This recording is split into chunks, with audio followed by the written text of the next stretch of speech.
ನೀವು ನೋಡ್ತಾ ಇದ್ದೀರಾ ನ್ಯೂಸ್ ಫಸ್ಟ್. ಇದು ವಿಶೇಷ ಸಂದರ್ಶನ. ನಾನು ವಿನಾಯಕ್ ಗಂಗೊಳ್ಳಿ. ಇಂದಿನ ಸಂದರ್ಶನದ ವಿಶೇಷ ಅತಿಥಿ ಶ್ರೀ ದಿಂಗಾಲೇಶ್ವರ ಶ್ರೀಗಳು. ಸ್ವಾಮೀಜಿಯವರೇ, ತಮ್ಮ ಕಾರ್ಯಕ್ರಮಕ್ಕೆ ಸ್ವಾಗತ. ಈಗ ರೌಡಿಗಳನ್ನೆಲ್ಲ ಗಡಿಪಾರು ಮಾಡೋದು ಕೇಳಿದ್ದೀವಿ, ಈಗ ಸ್ವಾಮೀಜಿಗಳನ್ನು ಸಹ ಗಡಿಪಾರು ಮಾಡೋದನ್ನು ಕೇಳ್ತಾ ಇದ್ದೀವಿ. ಏನನ್ಸುತ್ತೆ ನಿಮಗೆ? ಈ ಗಡಿಪಾರು ಅನ್ನುವಂತಹ ಒಂದು ವಿಚಾರ ಯಾಕಾಯಿತು ಅನ್ನುವಂಥದ್ದು ಬಹುಶಃ ನಿಮಗೆಲ್ಲ ಗೊತ್ತು. ಅಲ್ಲಿ ಕೆಲವು ಶಬ್ದಗಳ ಪ್ರಯೋಗ ಆದವು. ಆ ಶಬ್ದಗಳ ಪ್ರಯೋಗ ಇಷ್ಟೆಲ್ಲ ಅವಾಂತರಕ್ಕೆ ಕಾರಣ ಆಗಿದೆ. ವಿಚಾರಗಳ ಮಂಡನೆ, ಶಬ್ದಗಳ ಪ್ರಯೋಗ ಇವೆರಡೂ ಆಯಾ ಸ್ಥಾನದ ಮೇಲೆ ಹೋಗಬೇಕಾಗಿರುವಂಥವುಗಳು. ಬಹುಶಃ ಆ ಎದುರಾಳಿಗಳಿಗೆ ಆ ಶಬ್ದಗಳಿಂದ ನೋವಾಗಿರ್ಬೋದು. ಹಂಗಾಗಿ ಅವ್ರ ಹೋರಾಟ ನಾವು ನೋವಾಗೈತೆ ಅಂತ ಹೋರಾಟ ಮಾಡ್ತಾಯಿದ್ದೀವಿ ಅಂತ ನೀವು ಗಮನಿಸ್ತಾ ಇದ್ದೀರಿ, ನಾವು ಗಮನಿಸ್ತಾ ಇದ್ದೀವಿ. ಈ ನಿಟ್ಟಿನೊಳಗೆ ಅವರು ಸರ್ಕಾರದವ್ರು ಕೊಟ್ಟ ಕಾರಣ ಏನು ಅಂತಂದ್ರೆ, ಯಾವುದೇ ಥರದ ಘಟನೆಗಳು ಜರುಗಬಾರ್ದು ಅನ್ನೋದಕ್ಕೆ ನಾವು ಹಿಂಗೆ ಮಾಡಿದ್ದೀವಿ ಅಂತ ಹೇಳ್ತಾ ಇದ್ದಾರೆ.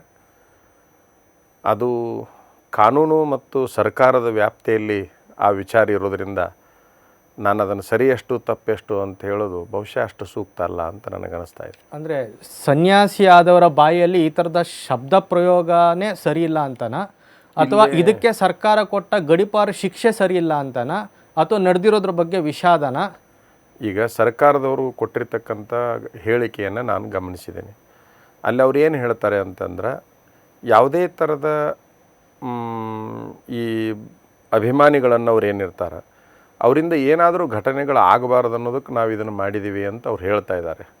ಅದನ್ನು ಮಾಡಿದ್ದು ಸರಿಯಲ್ಲ ಅನ್ನೋರ ಗುಂಪು ಇದೆ, ಅದನ್ನು ಮಾಡಿದ್ದು ಸರಿ ಅನ್ನೋರ ಗುಂಪು ಕೂಡ ಇದೆ. ಇದು ಎಲ್ಲ ಹುಟ್ಟಿದ್ದು ಶಬ್ದ ಪ್ರಯೋಗಕ್ಕೆ. ಇದು ಶಬ್ದ ಪ್ರಯೋಗ ಮಾತ್ರ ಈ ಒಂದು ಸಮಸ್ಯೆಗೆ ಕಾರಣ ಆಗಿದೆ.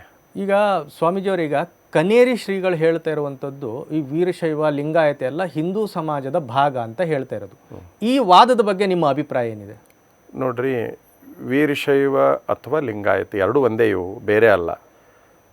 ಇದಕ್ಕೆ ತನ್ನದೇ ಆದ ಸಾವಿರಾರು ವರ್ಷದ ಇತಿಹಾಸ ಇದೆ. ನೂರಾರು ವರ್ಷದ್ದಲ್ಲ, ಸಾವಿರಾರು ವರ್ಷದ ಇತಿಹಾಸ ಇರುವಾಗ ಅದು ಹಿಂದೂ ಧರ್ಮವನ್ನು ಹೊರತುಪಡಿಸಿದ ವಿಚಾರಗಳನ್ನು ಎಷ್ಟೋ ಕಡೆಗೆ ಹೇಳ್ತಾ ಬಂದಿದೆ. ನನ್ನ ವಾದ ಇಷ್ಟೇ, ಭಾರತ ದೇಶದಲ್ಲಿ ಸಾಕಷ್ಟು ಧರ್ಮಗಳದಾವೆ, ವಿವಿಧತೆಯಲ್ಲಿ ಏಕತೆಯನ್ನು ಕಾಣುವಂತಹ ದೇಶ ಇದು ಅಂತ ನಾವು ಹೇಳ್ಕೊತ ಬಂದೀವಿ. ಈ ಬಹಳಷ್ಟು ಧರ್ಮಗಳು ಅಂತೇನು ಈ ದೇಶದಾಗ ಅದಾವ, ಇವು ಎಲ್ಲವೂ ಹಿಂದೂ ಸಂಸ್ಕೃತಿಯ ಅಡಿಯಲ್ಲಿರ್ತಕ್ಕಂತಹ ಧರ್ಮಗಳಾಗಿರಬೇಕು ಅನ್ನೋದು ನಮ್ಮ ವಾದ. ಹಿಂದೂ ಸಂಸ್ಕೃತಿಯಲ್ಲಿ ಇರಬೇಕಿವು. ಆದರೆ ಹಿಂದೂ ಸಂಸ್ಕೃತಿಯಲ್ಲಿ ಇದ್ದಾಗೂ ಕೂಡ ತಮ್ಮದೇ ಆದ ಸ್ವಂತಿಕೆಯನ್ನು ಉಳಿಸಿಕೊಳ್ಬೇಕಾಗಿರುವಂತಹದ್ದು ಆಯಾ ಸಮಾಜ, ಆಯಾ ಧರ್ಮಗಳ ಆದ್ಯ ಕರ್ತವ್ಯವಾಗಿರ್ತಕ್ಕಂಥದ್ದು. ಸಾವಿರಾರು ವರ್ಷದ ಪರಂಪರೆ ಈ ವೀರಶೈವ ಲಿಂಗಾಯತ ಸಮಾಜಕ್ಕೆ ಇರೋದರಿಂದ ತನ್ನ ಪರಂಪರೆಯನ್ನು, ತನ್ನ ಘನತೆಯನ್ನು ಉಳಿಸಿಕೊಳ್ಳಬೇಕು. ಈಗ 100 ವರ್ಷದ ಹಿಂದೆ ಪ್ರಿಂಟ್ ಆಗಿರ್ತಕ್ಕಂಥ ಗ್ರಂಥದಲ್ಲಿ ವೀರಶೈವ ಧರ್ಮ ಅಂತಲೇ ಬರೀತಾರೆ. ಸರ್ಕಾರದ ಮಾನ್ಯತೆಯನ್ನು ಪಡೆದಿರಲಿಕ್ಕಿಲ್ಲ, ಆದರೆ ಸಮಾಜದ ಮಾನ್ಯತೆಯಲ್ಲಿ ಇದು ಒಂದು ಧರ್ಮ. ಅಂದ್ರೆ ಈಗ ಕನ್ಫ್ಯೂಷನ್ ಇದೆ ಸ್ವಾಮೀಜಿಯವರೇ. ಈಗ ಇದು ಹಿಂದೂ ಧರ್ಮದ ಭಾಗನ, ಅಥವಾ ಇದು ಲಿಂಗಾಯತ ಸಪರೇಟ್ ಧರ್ಮನ, ಅಥವಾ ವೀರಶೈವ ಲಿಂಗಾಯತ ಅಂತ ಹೇಳುವಂಥದ್ದೇ ಅದು ಸಪರೇಟ್ ಧರ್ಮನ ಅಂತ ನೀವು ಅದನ್ನು ಸ್ಪಷ್ಟವಾಗಿ ಹೇಳಿ. ನಾನು ಕ್ಲಿಯರ್ ಆಗಿ ಹೇಳ್ತಾ ಇದ್ದೀನಿ ನೋಡಿ, ಯಾವುದೇ ಥರದ ಅಸ್ಪಷ್ಟತೆ ಇಲ್ಲ. ಅಲ್ಲಿ ಭಾರತದಲ್ಲಿರೋರೆಲ್ಲರೂ ಹಿಂದೂಗಳು.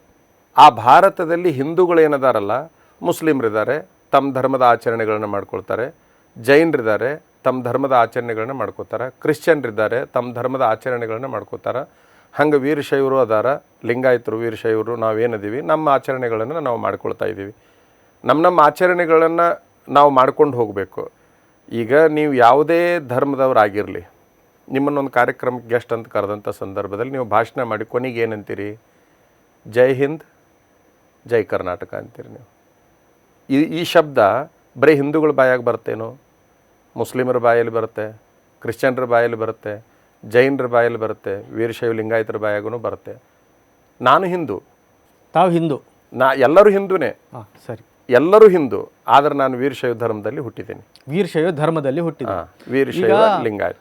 ಈಗ ಭಾರತದ ಇತಿಹಾಸದ ಬಗ್ಗೆ ಹೇಳಿದರೆ ತಾವು, ವೀರಶೈವ ಪರಂಪರೆಯ ವಿಚಾರ ಬಗ್ಗೆ ಸಾವಿರಾರು ವರ್ಷಗಳ ನಿಜ, ಸಾವಿರಾರು ವಿಚಾರಗಳು. ಹರಪ್ಪ ಮತ್ತು ಮೇಂಜೋದಾರ ನಾಗರಿಕತೆಯ ಉತ್ಖನನದಲ್ಲಿ ಈ ಥರ ತಾವು ಲಿಂಗ ಇಟ್ಕೊಂಡು ಪೂಜೆ ಮಾಡುವಂತಹ ಉತ್ಖನನಗಳೆಲ್ಲ ಸಿಕ್ಕಿದೆ. ಅದು ಶ್ರೀಶೈಲದಲ್ಲೆಲ್ಲ ಆರ್ಕಿಯಾಲಜಿ ಡಿಪಾರ್ಟ್ಮೆಂಟ್ನಲ್ಲಿ ಹರಪ್ಪ ಕಾಲದ್ದು. ಈ ಭಾರತದ ಇತಿಹಾಸದಲ್ಲಿ ಅಂದರೆ ಧಾರ್ಮಿಕ ಇತಿಹಾಸದಲ್ಲಿ ಸಪ್ತಶೈವ ಅತ್ಯಂತ ಪುರಾತನವಾಗಿದ್ದು ಅಂತ. ಅದರಲ್ಲಿ ಲಾಕುಳಿ, ತಮಿಳಿ ಶೈವ, ನಿಮ್ಮ ವೀರಶೈವ, ಕಾಳುಮುಖ, ಪಾಶುಪತ ಇತ್ಯಾದಿಗಳನ್ನೆಲ್ಲ ಹೇಳಿದ್ದಾರೆ. ಸೊ ಸಪ್ತಶೈವದ ಭಾಗವಾಗಿ ಈ ವೀರಶೈವ ಅಂತ ಹೇಳುವಂಥದ್ದು ಸಪ್ರೇಟ್ ಧರ್ಮ ಆಗಲಿಕ್ಕೆ ಅದು ಹೇಗೆ ಸಾಧ್ಯ ಅಂತ ನನ್ನ ಪ್ರಶ್ನೆ. ನೋಡ್ರಿ, ಈಗ ಇದ್ರ ಥರನೇ ಇದ್ರ ಜೊತೆಗೆ ಬೆಳೆದು ಬಂದಂಥ ಬೇರೆ ಶೈವ ಪದ್ಧತಿಗಳು ಅಸ್ತಿತ್ವದಲ್ಲಿದೆ. ಅವ್ರು ಯಾರೂ ನಮ್ಮದು ಸಪ್ರೇಟ್ ಧರ್ಮ ಅಂತ ಹೇಳ್ತಾ ಇಲ್ಲ. ವೀರಶೈವದಷ್ಟೇ ಪ್ರಾಚೀನವಾಗಿರ್ತಕ್ಕಂಥ ಕಾಳುಮುಖ ಇದೆ, ಪಾಶುಪತ ಇದೆ, ಲಾಕುಳಿ ಇದೆ, ತಮಿಳು ಶೈವ ಇದೆ, ಅವ್ರು ಯಾರೂ ಹೇಳ್ತಾ ಇಲ್ಲ. ಈ ಒಂದು ಭಾಗ ಮಾತ್ರ ಯಾಕೆ ಹೇಳ್ತಾ ಇದೆ, ಶುರು ಮಾಡ್ಕೊಂಡಿದೆ ಅಂತ? ಇದು ಈಗ ಹೇಳಿದ್ದಲ್ಲ, ಈಗ ಹೇಳಿರ್ತಕ್ಕಂಥದ್ದಲ್ಲ. ಆಮೇಲೆ ಆ ಶೈವಗಳ ಭಾಗವೇ ವೀರಶೈವ ಅಂತ ನಾವೇನಂತೀವಲ್ಲ, ಅದನ್ನು ಕೂಡ ಅಷ್ಟು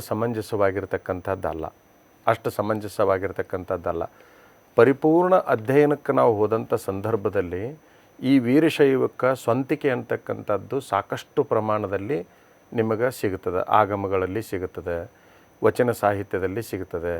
ಸಿದ್ಧಾಂತ ಶಿಖಾಮಣಿಯಂತಹ ಈ ಆಚಾರ್ಯ ಪರಂಪರೆಗಳಂತ ಏನದಾವ ನಮ್ಮಲ್ಲಿ ಪಂಚಾಚಾರ್ಯರು, ಅವರ ಪರಂಪರೆಯಿಂದ ಪ್ರಿಂಟ್ ಆಗಿರ್ತಕ್ಕಂಥ ಪುಸ್ತಕಗಳಲ್ಲಿಯೂ ಸಿಗ್ತಾವೆ. ಬಟ್ ವೀರಶೈವ ಲಿಂಗಾಯತ ಈಗೇನು ಹುಟ್ಟಿಕೊಂಡೈತಲ್ಲ, ಇದು ಮೊದಲು ಇರಲಿಲ್ಲ. ಈ ವಾದ ಈಗ ಹುಟ್ಟುಕೊಂಡಿರ್ತಕ್ಕಂಥದ್ದು ಇತ್ತಿತ್ತಲಾಗಿ ಒಂದು 20-25 ವರ್ಷದಿಂದ ವೀರಶೈವ ಲಿಂಗಾಯತ ಸ್ವಲ್ಪ ಇತ್ತು, ಇದ್ದಿಲ್ಲ ಅಂತಲ್ಲ. ಈಗ ಕರ್ನಾಟಕದಲ್ಲಿ 2 ಭಾಗ, ದಕ್ಷಿಣ ಮತ್ತು ಉತ್ತರ ಅಂತೇಳಿ. ಉತ್ತರ ಭಾಗದಲ್ಲಿ ಲಿಂಗಾಯತ ಪದ ಪ್ರಯೋಗ ಪ್ರಚಲಿತವಾಗಿದೆ, ದಕ್ಷಿಣ ಭಾಗದೊಳಗೆ ವೀರಶೈವ ಪದ ಪ್ರಯೋಗವಾಗ್ತಾ ಇದೆ. ಆದರೆ ಒಂದೇ ಸಮಾಜದವರು ಒಂದು ಕಡೆಗೆ ಲಿಂಗಾಯತ ಪದವನ್ನು ಪ್ರಯೋಗ ಮಾಡ್ತಾರೆ, ಒಂದು ಕಡೆಗೆ ವೀರಶೈವವನ್ನು ಪ್ರಯೋಗ ಮಾಡ್ತಾರೆ. ಆದರೆ ವೀರಶೈವ ಲಿಂಗಾಯತ ಬೇರೆ ಬೇರೆ ಅಂತೇಳಿ ಹುಟ್ಟಿದ್ದು ಈಗನೇ ಹೊರತಾಗಿ ಮೊದಲು ಅಲ್ಲ. ಅದು ಈಗ ಏನಂತ ಬರ್ಸ್ಬೇಕು ಅಂತಾಗಿದೆ. ಈಗ ಜಾತಿ ಕಾಲಮ್ ನಾವೆಲ್ಲ ಹೇಳಿದ್ದೀವಿ. ಏನು ಹೇಳಿದ್ದೀವಿ ಅಂತಂದ್ರೆ, ಧರ್ಮದ ಕಾಲಮ್ನಲ್ಲಿ ಇನ್ನೂ ನಮಗೆ ಮಾನ್ಯತೆ ಸಿಕ್ಕಿಲ್ಲ. ನಮ್ಮ ಬೇಡಿಕೆ 1940ನೇ ಇಸ್ವಿಯಿಂದ ಇದೆ, ಸ್ವತಂತ್ರ ಧರ್ಮದ ಬೇಡಿಕೆ. ದೇಶಕ್ಕೆ ಸ್ವಾತಂತ್ರ್ಯ ಸಿಗುವ ಪೂರ್ವದಲ್ಲಿನೂ ಕೂಡ ಇದು ಸ್ವತಂತ್ರ ಧರ್ಮ ಆಗಬೇಕಂತಕ್ಕಂಥ ಬೇಡಿಕೆ ಐತಿ. ಬಟ್ ನಮ್ಮ ನಾಯಕರ ಹೋರಾಟದ ಕೊರತೆಯಿಂದ ಅಥವಾ ಇನ್ನೇನೋ ಸ್ವಲ್ಪ ವಿಚಾರಗಳಿಂದ ಅದು ಸಿಕ್ಕಿರಲಿಕ್ಕಿಲ್ಲ. ಆದರೆ ಬೇಡಿಕೆ ಸ್ವಾತಂತ್ರ್ಯ ಪೂರ್ವದ ಬೇಡಿಕೆ ಇದಾಗಿರೋದ್ರಿಂದ ಇದು ವೀರಶೈವ ಧರ್ಮ, ಲಿಂಗಾಯತ ಧರ್ಮ ಆಗಿದ್ರೂ ಕೂಡ ಇನ್ನೂ ನಮಗೆ ಸ್ವಾತಂತ್ರ್ಯ ಸಿಕ್ಕಿಲ್ಲ ಅಂದಮೇಲೆ ನಾವು ಹಿಂದೂಗಳು. ಸ್ವಾತಂತ್ರ್ಯ ಸಿಕ್ಕ ಮೇಲೆ ನಾವು ವೀರಶೈವ ಲಿಂಗಾಯತ, ಅದು ವೀರಶೈವ ಅದು ಏನಾಗುತ್ತೆ ಆಗಲಿ, ಸರ್ಕಾರದ ನಿರ್ಣಯ. ಆದರೆ ಈಗಿನ ಮೆಟ್ಟಿಗೆ ನಾವು ಹಿಂದೂಗಳು. ಈ ಮತ ಮತ್ತು ಧರ್ಮ ಇದು ಎರಡಕ್ಕೆ ವ್ಯಾಖ್ಯಾನ ಏನು ಸ್ವಾಮೀಜಿಯವರ? ಧರ್ಮ ಅಂದರೆ ಅದು ಎಲ್ಲ ಜನಾಂಗಕ್ಕೆ ಮೀಸಲಾಗಿರ್ತಕ್ಕಂಥದ್ದು. ಧರ್ಮದಲ್ಲಿ ಮತಗಳು ಬರೋದಿಲ್ಲ. ಮತನೇ ಬೇರೆ, ಧರ್ಮನೇ ಬೇರೆ. ಈಗ ಧರ್ಮ ಅಂದರೆ ಆಚರಣೆ, ಮತ ಅಂದರೆ ಒಂದು ಗುಂಪು. ಅದು ಆಚರಣೆಗೂ ಗುಂಪಿಗೂ ಬಹಳಷ್ಟು ವ್ಯತ್ಯಾಸ ಆಗ್ತದೆ. ಅಲ್ಲ, ಆ ಗುಂಪು ಆ ಧರ್ಮದಳ ಒಳಗಡೆ ಇರ್ತಕ್ಕಂಥದ್ದು ಅಥವಾ ಆ ಮತ ಅಂತ ಹೇಳೋದು ನಮ್ದು ಸಪ್ರೇಟ್ ಧರ್ಮ ಅಂತ ಹೇಳೋದು? ನೋಡ್ರಿ, ಒಂದು ಮತ ಅಂತ ಐತಲ್ಲ, ಅದು ಒಂದು ಗುಂಪು. ಮತ ಅಂದರೆ ಗುಂಪು, ಧರ್ಮ ಅಂದರೆ ಅದು ಒಂದು ನಡೆಯೋದು. ಧರ್ಮ ಅಂದರೆ ನಡೆಯೋದು. ಈ ಮತ ಯಾವುದರ ಅಡಿಯಲ್ಲಿ ಹೋಗ್ತಾ ಇರ್ತೈತಲ್ಲ, ಅದು ಆ ಧರ್ಮದು, ಅವ್ರ ಧರ್ಮ ಅದು. ಈಗ ನಿಮ್ಮ ಧರ್ಮ ಒಂದಿದೆ, ನಿಮ್ಮ ಧರ್ಮ ಈ ಟಿ ವಿ ಚಾನಲ್ನೊಳಗೆ ಏನೇನು ನಿಯಮಗಳದಾವ ಅದನ್ನು ಪಾಲಿಸಿಕೊಂಡು ಹೋಗ್ಬೇಕಾಗಿರ್ತಕ್ಕಂಥದ್ದು ನಿಮ್ಮ ಧರ್ಮ. ನಾನು ನಿಮ್ಮ ಸ್ಟುಡಿಯೋಕ್ಕೆ ಬಂದಿನಪ್ಪ ಅಂತಂದ್ರೆ ನೀವು ಎಲ್ಲೆಲ್ಲಿ ಕುಂದರ್ಸ್ತೀರಿ, ಹೆಂಗೆ ಕುಂದರ್ಸ್ತೀರಿ, ಅದನ್ನೆಲ್ಲ ಮಾಡಬೇಕಾಗಿರುವಂಥದ್ದು ನನ್ನ ಧರ್ಮ. ಧರ್ಮ ಅಂದ್ರೇನು? ನಡೆ. ಆ ಸಿಸ್ಟಮಿಗೆ ಒಳಪಟ್ಟು, ಪದ್ಧತಿಗೆ ಒಳಪಟ್ಟು ಹೋಗ್ತಕ್ಕಂಥದ್ದು ಧರ್ಮ. ಆ ಗುಂಪು ಮತ ಅಂತ ಏನೈತಲ್ಲ, ಆ ಮತಕ್ಕೊಂದಿಷ್ಟು ನಿಯಮಗಳಂತಿರ್ತಾವ. ಆ ನಿಯಮಗಳ ಅಡಿಯಲ್ಲಿರ್ತಕ್ಕಂಥವ್ರು ಆ ಮತದಲ್ಲಿರ್ತಾರೆ. ಈಗ ನನ್ನ ಶಂಕೆ ಏನಂದರೆ, ವೀರಶೈವ ಅಂತ ಹೇಳುವಂತಹ ಒಂದು ಮತ ಅದೇ ತಾನಾಗೆ ತಾನು ತಾಯಿಯನ್ನು ಬಿಟ್ಟು ಸಪ್ರೇಟಾಗಿ ಸ್ವಂತಿಕೆಯಲ್ಲಿ ಧರ್ಮ ಆಗ್ಲಿಕ್ಕೆ ಹೊರಟಿದೆಯಾ ಅಂತ ಪ್ರಶ್ನೆ. ಯಾವುದು ತಾಯಿ? ಈಗ ಈ ತಾವಿಗೆ ಏನು ಹೇಳಿದ್ರಿ, ಹಿಂದೂ ಅಂತ ಹೇಳುವಂಥ ಸಮಾಜದಲ್ಲಿ ಬೇರೆ ಬೇರೆ ಗುಂಪುಗಳೇನಿದ್ದಾವೆ, ಆ ಗುಂಪಿನಿಂದ ಇದು ಬೇರ್ಪಡೆಯಾಗಿ ತಾನೇ ಸ್ವತಃ ಧರ್ಮ ಆಗ್ಲಿಕ್ಕೆ ಹೊರಟಿದೆಯಾ 1940ನೇ ಇಸ್ವಿಯಿಂದ ತಾವು ಹೇಳಿದಂತೆ? ಅಲ್ಲ, 40ನೇ ಇಸ್ವಿಯಿಂದ ಕಾನೂನಿನ ಚೌಕಟ್ಟಿನೊಳಗೆ ಅದಕ್ಕೆ ಮಾನ್ಯತೆ ಸಿಗಬೇಕು ಅಂತ ಬೇಡಿಕೆ ಇದೆ. ಆದರೆ ಸಾವಿರಾರು ವರ್ಷದಿಂದ ಇದು ಧರ್ಮ ಅನ್ನೋ ಪ್ರಯೋಗದಲ್ಲಿನೇ ಇದೆ. ಇದು ಇತ್ತಿತ್ತಲಾಗಿ ಅಲ್ಲ, ಸಾವಿರಾರು ವರ್ಷದ ಆಚೆಗೂ ಕೂಡ ಇದರ ಮಾಹಿತಿಯನ್ನು ತಮಗೆ ಕೊಡಲಿಕ್ಕೆ ಸಾಧ್ಯ ಇದೆ. ಆದರೆ ನಾನು ಹೇಳ್ತಾ ಇರೋದು ಏನಂತಂದರೆ, ಇದು ಇತ್ತಿತ್ತಲಾಗಿ ಹುಟ್ಟುಕೊಂಡಿರ್ತಕ್ಕಂಥದ್ದಲ್ಲ. ನಮ್ಮೆಲ್ಲ ಗ್ರಂಥಗಳಲ್ಲೂ ಕೂಡ ಇದು ಧರ್ಮ ಅಂತಲೇ ಕರ್ಕೊಂಡು ಬಂದಿದೆ ಹೊರತಾಗಿ ಹಿಂದೂ ಧರ್ಮದ ಒಂದು ಭಾಗ ಅಂತೇಳಿ ನಾವೇನು ಎಲ್ಲೂ ಕೂಡ ಓದಿರ್ತಕ್ಕಂಥದ್ದಿಲ್ಲ. ವೀರಶೈವ ಲಿಂಗಾಯತಕ್ಕೊಂದು ಬಲವಾದ ಅಸ್ತಿತ್ವ ಇದೆ. ಅದು ಆ ಅಸ್ತಿತ್ವ ಯಾವುದ್ರ ಮೇಲೆ ನಿಂತಿರುವಂಥದ್ದು? ಅದಕ್ಕೆ ಶಾಸ್ತ್ರ ಪ್ರಮಾಣ ಏನು? ನೀವು ಅಂದ್ರೆ ತಮ್ಮ ನೋಡ್ರಿ, ಶಾಸ್ತ್ರ ಶಾಸ್ತ್ರ ಪ್ರಮಾಣ ಅಂತಂದ್ರೆ ಇದಕ್ಕೆ ವಚನ ಸಾಹಿತ್ಯ ಅಂತ ಇದೆ. ವಚನ ಸಾಹಿತ್ಯ ಈಗ ಸರ್ಕಾರದ ಅಡಿಯಲ್ಲಿ ಪ್ರಿಂಟ್ ಆಗಿರ್ತಕ್ಕಂಥ ಪುಸ್ತಕಗಳು ಒಟ್ಟು 14 ಅದಾವ. ಆ 14 ಪುಸ್ತಕಗಳಲ್ಲಿ 22,000 ವಚನಗಳದಾವ. ಈಗ ಉದಾಹರಣೆಗಾಗಿ ಸಿದ್ಧಾಂತ ಶಿಖಾಮಣಿ ಅಂತ ಒಂದು ಗ್ರಂಥ ಇದೆ, ಶ್ರೀಕರ ಭಾಷ್ಯ ಅಂತ ಒಂದು ಗ್ರಂಥ ಇದೆ, ರೇಣುಕ ಗೀತೆ ಅಂತ ಒಂದು ಗ್ರಂಥ ಇದೆ, ಆಗಮಗಳು ಅಂತ ಅದಾವ. ಎಲ್ಲವುಗಳು ಏನು ಹೇಳ್ತಾವಪ್ಪ ಅಂತಂದ್ರೆ ಅಷ್ಟಾವರಣ, ಪಂಚಾಚಾರ, ಶಟಸ್ಥಲಗಳನ್ನೇ ಹೇಳ್ತಾವ, ಬೇರೆ ಏನೂ ಹೇಳೋದಿಲ್ಲ. ಅಂದ್ರೆ ನಮ್ಮ ವೀರಶೈವರ ಸಿದ್ಧಾಂತ ಯಾವುದು? ಅಷ್ಟಾವರಣ, ಪಂಚಾಚಾರ, ಶಟಸ್ಥಲಗಳು ಅಂತ 3 ಅದಾವ. ಈ ಲಿಂಗಾಯತ ಅಂತ ಪ್ರತಿಪಾದನೆ ಮಾಡೋರ್ನು ಕೂಡ ಇವನು ಬಿಟ್ಟು ಹೋಗೋಕ್ಕಾಗಲ್ಲ, ವೀರಶೈವ ಅಂತ ಪ್ರತಿಪಾದನೆ ಮಾಡೋರ್ನು ಕೂಡ ಇವನು ಬಿಟ್ಟು ಹೋಗ್ಲಿಕ್ಕೆ ಆಗೋದಿಲ್ಲ. ಅಷ್ಟಾವರಣ, ಪಂಚಾಚಾರ, ಶಟಸ್ಥಲಗಳನ್ನು ಬಿಟ್ಟು ಯಾರು ಹೋಗ್ತಾರ ಅವ್ರಿಗೆ ಅಸ್ತಿತ್ವವೇ ಇಲ್ಲ. ಇವರು ಬಿಟ್ಟು ಹೋಗ್ಲಿಕ್ಕಾಗಲ್ಲ, ಅವರು ಬಿಟ್ಟು ಹೋಗ್ಲಿಕ್ಕಾಗಲ್ಲ. ಸ್ವಾಮೀಜಿಯವರೇ, ಈಗ ನಾವು ದರ್ಶನ ಮತ್ತು ದಾರ್ಶನಿಕರು ಅಂತ 2 ಪದ ಬರ್ತದೆ ಫಿಲಾಸಫಿಯಲ್ಲಿ. ಈಗ ಭಾರತದಂಥ ದೇಶದಲ್ಲಿ ಜೀವ ಜಗತ್ತು ಮತ್ತು ಬ್ರಹ್ಮನ ಬಗ್ಗೆ ಚರ್ಚೆ ಮಾಡಿದಷ್ಟು, ಈ ಪ್ರಪಂಚದ ಬಗ್ಗೆ ಚರ್ಚೆ ಮಾಡಿದಷ್ಟು ಬೇರೆ ಯಾವ ದೇಶದ ಫಿಲಾಸಫಿಗಳು ಅಷ್ಟು ಚರ್ಚೆ ಮಾಡಿಲ್ಲ. ಭಾರತದಲ್ಲೇ ಹೆಚ್ಚು ಚರ್ಚೆ ನಡೆದಿರೋದು. ಒಂದೊಂದು ಧಾರ್ಮಿಕರು ಅಂದರೆ ಜೈನರು ಒಂದು ರೀತಿಯಲ್ಲಿ ಹೇಳಿದ್ದಾರೆ, ಬೌದ್ಧರು ಒಂದು ರೀತಿಯಲ್ಲಿ ಹೇಳಿದ್ದಾರೆ, ನ್ಯಾಯದಲ್ಲಿ ಒಂದು ರೀತಿ ಹೇಳಿದ್ದಾರೆ, ವೈಶೇಷಿಕದಲ್ಲಿ ಒಂದು ರೀತಿಯಲ್ಲಿ ಹೇಳಿದ್ದಾರೆ, ಯೋಗದಲ್ಲಿ ಒಂದು ರೀತಿಯಲ್ಲಿ ಹೇಳಿದ್ದಾರೆ, ಸಾಂಖ್ಯರು ಒಂದು ರೀತಿ ಹೇಳಿದ್ದಾರೆ. ಹೀಗೆ ಒಬ್ಬರೊಬ್ಬರು ಈ ಪ್ರಪಂಚವನ್ನು, ಅಸ್ತಿತ್ವವನ್ನು, ಜೀವವನ್ನು ಒಂದೊಂದು ರೀತಿಯಲ್ಲಿ ಹೇಳಿದ್ದಾರೆ. ಅವರು ಸಪ್ರೇಟ್. ಅಂದರೆ ಇದು ಎಲ್ಲದು ಒಂದು ಧರ್ಮದ ಸಿದ್ಧಾಂತಕ್ಕಿಂತ ಇನ್ನೊಂದು ಧರ್ಮದ ಸಿದ್ಧಾಂತಗಳು ಬೇರೆ ಬೇರೆಯಾಗಿದೆ. ಅದು ಸರಿಯಾ ತಪ್ಪ, ದಟ್ ಇಸ್ ಸೆಕೆಂಡ್ರಿ. ಆದರೆ ಅವರ ದೃಷ್ಟಿಕೋನದಲ್ಲಿ ಹೇಳಿದೆ, ಅವರು ಸರಿನೇ, ಅದು ಅವ್ರ ದೃಷ್ಟಿಯೊಳಗಡೆ ಅವರು ಸರಿ. ಆದರೆ ಇಲ್ಲಿ ಆತ್ಮದ ಅಸ್ತಿತ್ವವನ್ನು, ಪುನರ್ಜನ್ಮದ ಕಲ್ಪನೆಯನ್ನು, ಪಾಪ ಪುಣ್ಯಗಳ ಪರಿಕಲ್ಪನೆ, ಇದ್ರ ಮೇಲೆ ಈಗ ಮಾತಾಡ್ತಾ ಇರುವಂಥದ್ದು ಬರೀ ಲೌಕಿಕ ವಿಚಾರಗಳು. ಆದರೆ ಧರ್ಮ ಅಂತ ಆಗಬೇಕಾದ್ರೆ ಅವರ ಸಿದ್ಧಾಂತದಲ್ಲಿ ಪ್ರತಿಪಾದಿತ ವಿಚಾರಗಳು ಏನು, ಅದ್ರ ಬಗ್ಗೆ ಯಾರೂ ಚರ್ಚೆ ಮಾಡ್ತಾ ಇಲ್ಲ.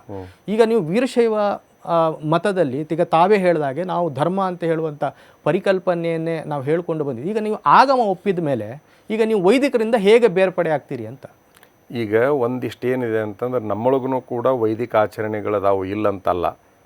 ಎಲ್ಲಿ ಈ ವೀರಶೈವ ಮತ್ತು ಲಿಂಗಾಯತದಲ್ಲಿ ವೈದಿಕ ಆಚರಣೆಗಳಂತದಾವ. ಅದರ ಆಚೆಗೆ ಇವ್ರು ಏನು ಮಾಡಿದರು ಅಂತಂದ್ರೆ ಇನ್ನಷ್ಟು ಭಾಳ ಶುದ್ಧವಾದ ಆಚರಣೆಗಳನ್ನು ಇಟ್ಟರು. ಈಗ ಉದಾಹರಣೆಗಾಗಿ ಒಂದು ಲಿಂಗ ಅಂತ ಬರ್ತದೆ, ದೇವಸ್ಥಾನದಲ್ಲಿ ಒಂದು ಲಿಂಗು ಇರ್ತದೆ. ಆ ದೇವಸ್ಥಾನದ ಲಿಂಗವನ್ನು ಪೂಜೆ ಮಾಡ್ತಕ್ಕಂಥವ್ರು ವೈದಿಕರು. ಕೊರಳಾಗ ಲಿಂಗ ನಾವು ಕಟ್ಕೊಳ್ತೀವಿ ವೀರಶೈವರು ಅಥವಾ ಲಿಂಗಾಯತರು ಅನ್ಕೊಳ್ಳೋರು. ಈ ಲಿಂಗವನ್ನು ನಾವು ಪೂಜೆ ಮಾಡ್ತೀವಿ.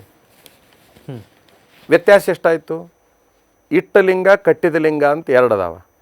ವೈದಿಕರಿಗೂ ನಮಗೆ ಏನು ವ್ಯತ್ಯಾಸಪ್ಪ ಅಂತಂದ್ರೆ ಗುಡಿಯಲ್ಲಿರ್ತಕ್ಕಂತಹ ಲಿಂಗವನ್ನು ಅವರು ಪೂಜೆ ಮಾಡ್ತಾರೆ, ಎದೆ ಮೇಲೆ ಇರ್ತಕ್ಕಂತಹ ಲಿಂಗವನ್ನು ನಾವು ಪೂಜೆ ಮಾಡ್ತೀವಿ. ಇಷ್ಟು ವ್ಯತ್ಯಾಸ ಅದ. ಅಲ್ಲ, ಅಂದರೆ ಗುಡಿಯಲ್ಲಿರುವಂಥ ಶಿವ ಬೇರೆ, ಕತ್ತಲ್ಲಿರುವಂಥ ಶಿವ ಬೇರೆ ಅಂತ ಅರ್ಥ ಅಲ್ಲ.